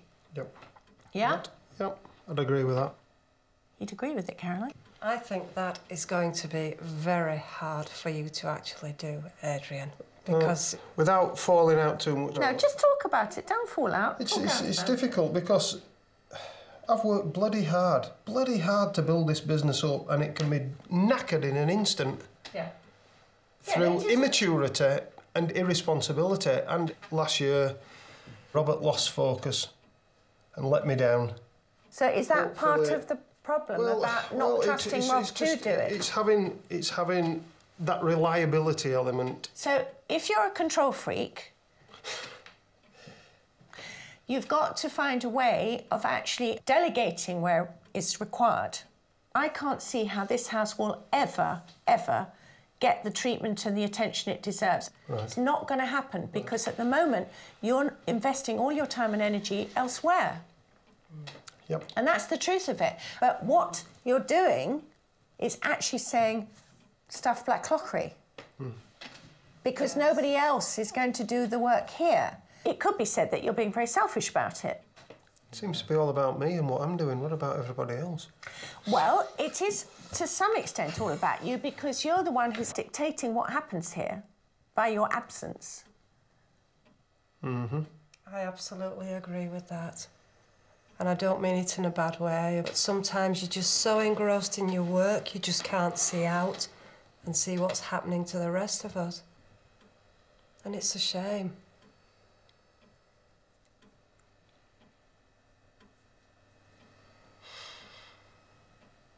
I didn't want you to appear quite so depressed. You're making the farmers happy, and I want you to make you happy, and your family happy, and this house happy.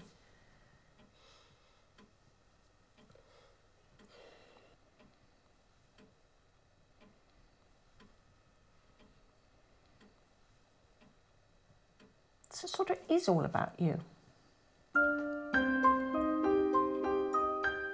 When somebody comes and tells you who's an outsider, knows nothing of my circumstances, nothing of the position we're in or anything, who then lays it on the line to you, I think she's really, really brought it home to me. Just what a bloody pickle I'm in.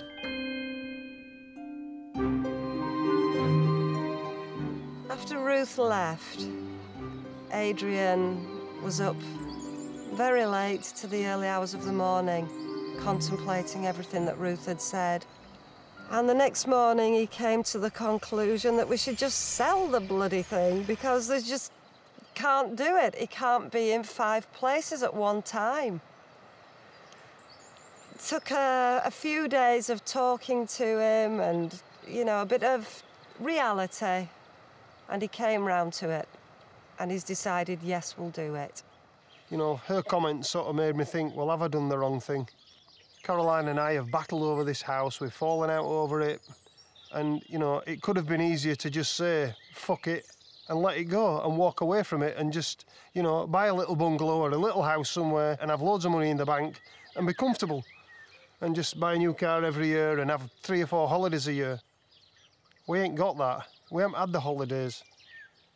It's all about, you know, nurturing this house and making it, you know, somewhere special for us.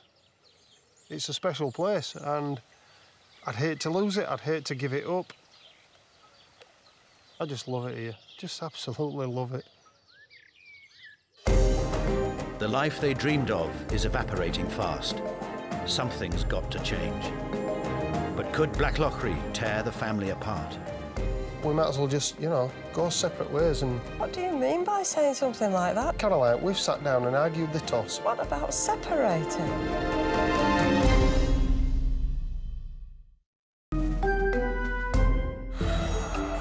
It's May, 4 weeks since Ruth Watson's first visit to Blacklochry, and she's on her way back to see if the Goodalls have taken on her advice. One key suggestion was that they install proper signage to help potential customers find their remote house. Hello. Hello, Ruth. This is very unexpected. Yes. Hi. Nice to see you again. How are you? Now, you know you're doing this all wrong, don't you? Are we?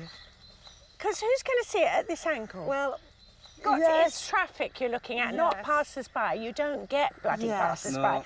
Traffic, so it's either got to be facing that way or facing that way, preferably both ways.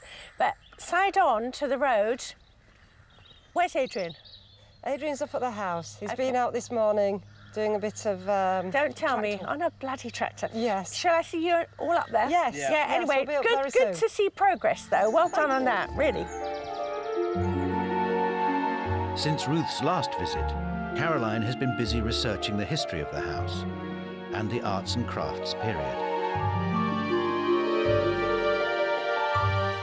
You've been very busy, have you? I've been very busy, Ruth, You know, I really hated the graphics you had on your website. Yes, I know you did. I've actually made the transformation from the thinking of a Scottish shooting lodge and taken on board and embraced all the arts and crafts features that we have here. What? Yes. Very nice to hear. Yes. So, what have you been doing? I've been concentrating on a logo, and this is actually a rubbing from the ironwork around the ballroom.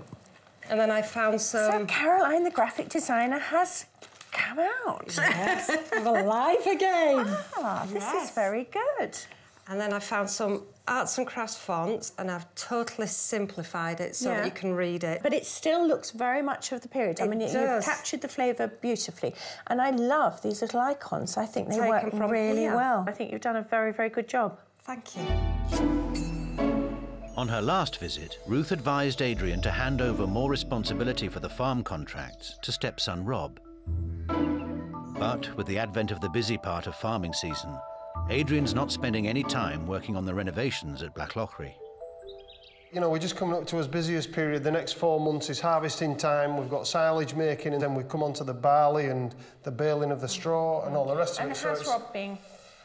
I think come end of September, when he's really been pushed to the fore and pushed to the limits, because it will get really busy from now on. I'll be able to get a feel of whether he's going to be able to cope with it. So the true test is coming, the true test is really, really coming, and there may be some big fights, some big arguments, who knows, but, you know... How's Caroline getting on with her bits and pieces? Well, Caroline's been beavering away. It's just took over her mindset. Why are you shaking your head? Because I come home at night and it's, Adrian, can you do this? Adrian, can you do that? I've already done a 16-hour day, and then I'm getting piled on with pressure. So you're worried Caroline's rushing headlong? Well, I'm worried in that there are not enough hours in the day for me. If Robert can take on this contracting, that will free up a lot of my time. I can oversee what's going on. That's the thing, Adrian. I mean, you know, this was all about quality of your life, yours and Caroline's, and to enjoy this house and it to be your house. Yep, and that's the simple thing. And I don't want it to stress any of you out. Ruth is keen to find out if they have what it takes to make the accommodation business work. But first, they have to sort out a few teamwork issues. I don't think I need to be either clairvoyant or particularly sensitive. There's something out of kilter here, isn't there, with the way you're both approaching this particular project at this house. Yeah? That's deafening silence. I think what we've got to do here is to, you know, bring back some equilibrium. You know, you've got to understand each other. I mean, I want you to understand Caroline is, you know, now feeling so positive, which is a great thing. Well, you want to harness that, you know. It took 2 years to get her to this point. What did you just say that made Caroline look like that? What did you just say? It's taken 2 years to get Caroline to this point. Yeah, well, it has.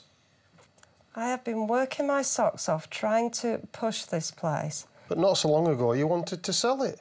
Yes, I did, because I don't have the support. I completely see where you're both coming from, right? Yes. I don't have a problem with seeing both your points of view. Completely understand that you've been trying to create a living from another source and you've made commitments to that, and you feel that as the breadwinner you've got to pursue it. Again... No, I don't know whether I feel like I'm the breadwinner. I just feel that, you know, it gives me an opportunity to get out of the way, listening to Caroline going on at me and putting pressure on me to get on with the house. It's just the constant... Yeah, OK, right, look, we've got to get some stability back into this, haven't we? It's like, you know, you're both great people and you both want the best for Blacklochry, but it's going off all at sixes and sevens. And I think you've got to, at some stage, draw a line under everything that's gone on before, because it's negative and it's not going to get you going forward. And I mean, one of the things about this house is I think it can bring you back together and to have an enjoyable time with it. Adrian and Caroline bought Blacklochry to spend more time together, but instead it's pulling them apart. Ruth has a plan to see if running the house as a business is really something they can enjoy working on together. I'd like to do a little trial about what it would be like to have people sharing this house. And I think if Caroline could get the house up to proper arts and crafts standard, and you, Adrian, taking them off on safari in the Galloway National Park.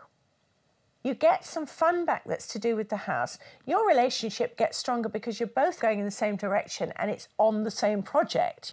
And there's a mutual satisfaction to be had from that. And even if that didn't and can't work, I mean, for God's sake, you've got to plan some days, Adrian, where you and Caroline just go out and have a good time. You know, sod the silage. It's more important. You know, you love each other, you've got a family. It's commitment, you know. We're making a commitment to get things sorted out. If not, we might as well just, you know, go separate ways and, you know...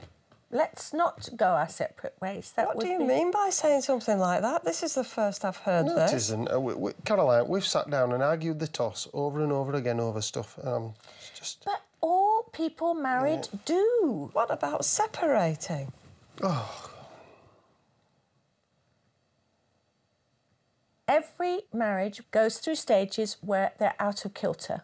This is so bloody normal, I can't tell you. Yes. And you will talk and shout and fight your way through it, and you will be better for it at the end of it, right? But you have to have some fun along the way. You have to have a goal that you're trying to reach, because the last thing Blacklochry needs is a divorce, isn't it? If Adrian can't find time to help, Caroline won't be able to get the house ready. And if things don't change, it seems there's little chance of a future for them at Blacklochry. But with the guests arriving in 4 weeks, Adrian makes time to build a new bathroom. And, more importantly, he and Caroline are doing it together. Yep, just have a measure there of that now. What I want is this tile to go up the wall like that. So you just want straight lines of tiles and straight up, yeah. Straight up the wall as well, right. Is that all right? Yep. Thank you, I think that'll look lovely. Yep, so do I. The busy farming season continues in earnest, and with Rob's help, Adrian keeps on top of the workload. But he still has to make a decision about Blacklochry and his family's future.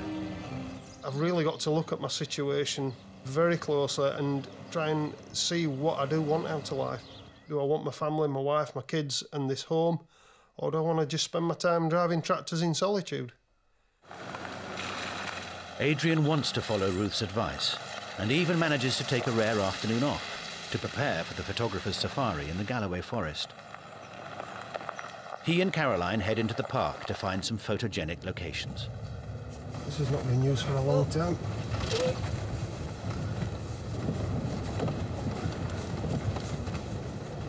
So you look over there now. Yeah, that's a fair view. That's a view just of trees. There we go. What's this? Loch Scallock. So we've got to there at the moment. That's the house. Yep. There's some stunning views here, wasn't there? Yep. Around 1 million people visit the forest park each year, and they all need somewhere to stay. If the Goodalls can tap into this market, they may just keep their dream alive. Oh, look at the view now. Our house must be straight over the back of that loch there, down to Whiteclochry and then into Blacklochry itself. Well, this is absolutely stunning scenery. I do wonder whether it's what I want to be doing, whether I can feel like I could give my contracting up to do this. Wouldn't it be a nice way to earn a living? Well, yeah, it probably would. Probably a lot less stressful, I think. Whether I could fall into this sort of way of life. I don't know. You'd be great at it, Adrian. I think we've got a lot more groundwork to do yet. I think we need to, you know, really research all the tracks and everywhere, you know, all the areas so that we've got a good understanding of what we're trying to offer. What a nice thing to be doing, Adrian, and having time together. Yeah, well, yeah, there is that. You know. There is that, having the time together. Nice to see you, actually. Is it? I've forgotten what you look like. Have you? Yeah.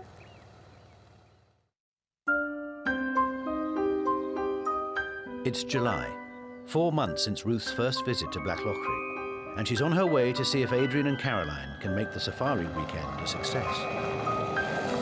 This is my last trip to Blacklochry, coming down this incredibly bumpy track.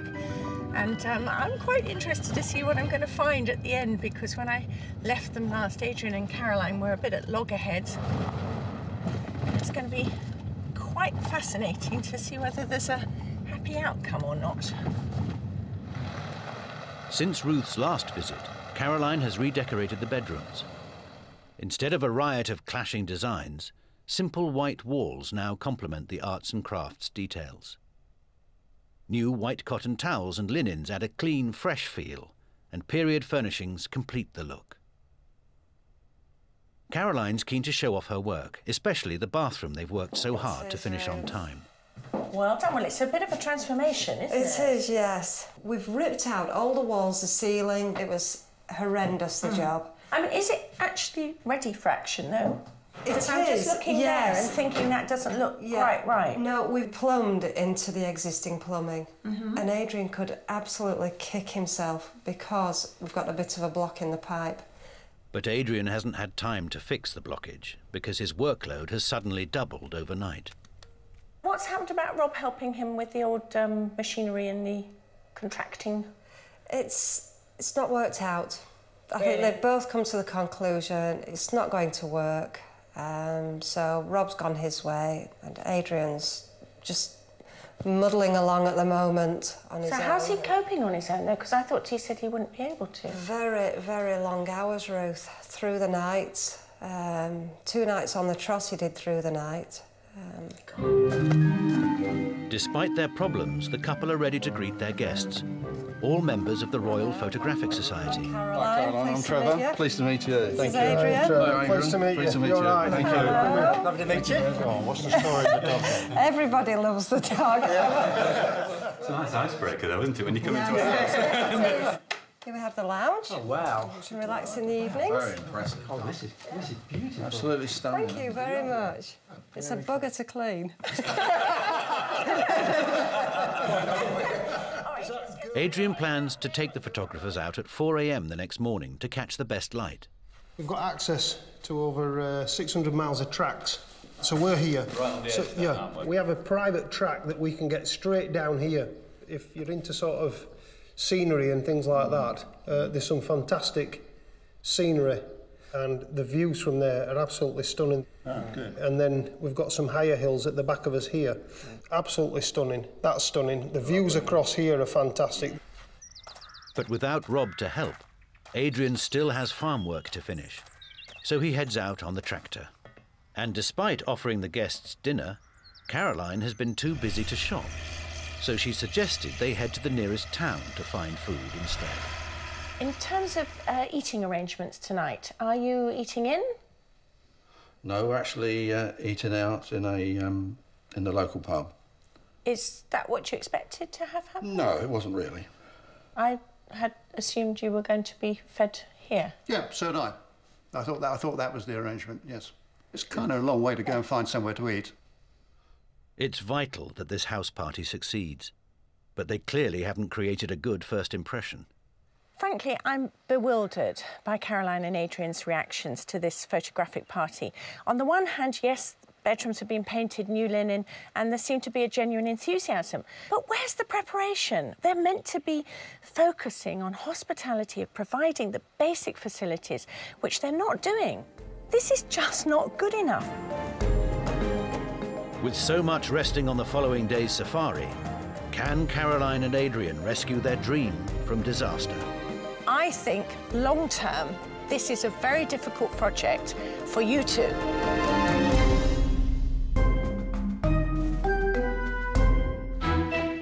Ruth has set Caroline and Adrian Goodall a challenge to host a photographic weekend at Blacklochry, part of a money-making plan to secure the future of their Scottish estate. This is the master bedroom. Wow, this is stunning.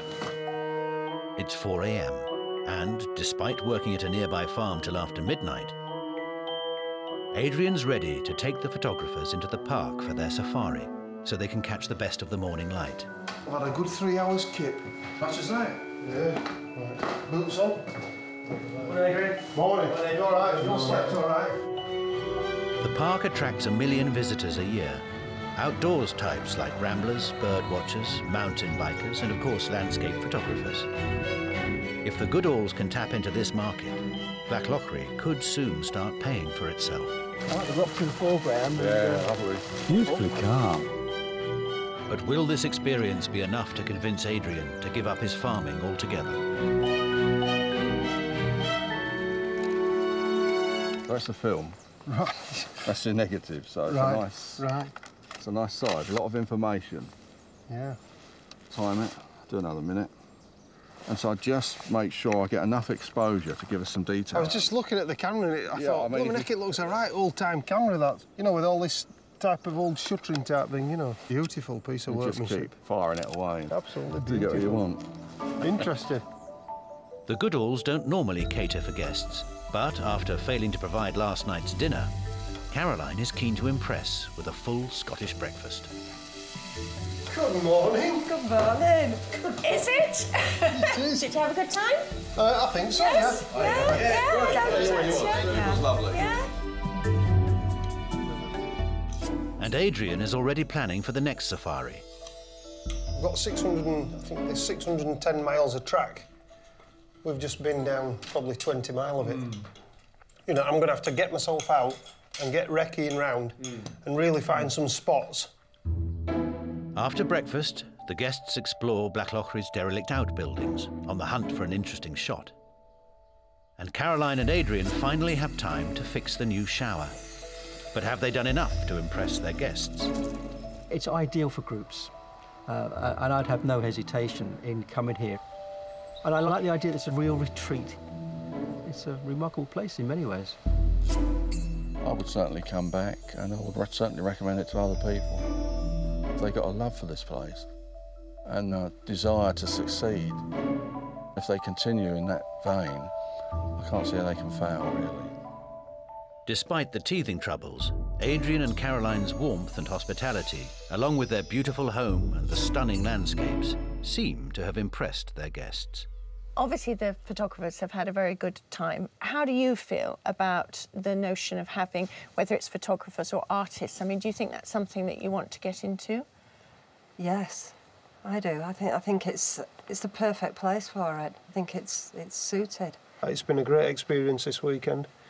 The guys are fantastic. They're full of knowledge, and you know, it's opened up my eyes as to the different aspects of photography. But Ruth wonders, with all their other commitments, whether they really can make Blacklochry work. Here's my take on it. Personal. You can reject it. These people who are here today, the photographers, are being very generous about a lot of things, but they are actually not going to be quite as clinically critical as a paying bunch of people staying here for a week or so. I mean, I really don't want to be spiteful about this, but last night you both left this building with these 4 chaps here. Now, you couldn't do that if you had a group staying here who you'd agreed to host. The problem is that it does require absolutely focused, strategic, structured work all the time.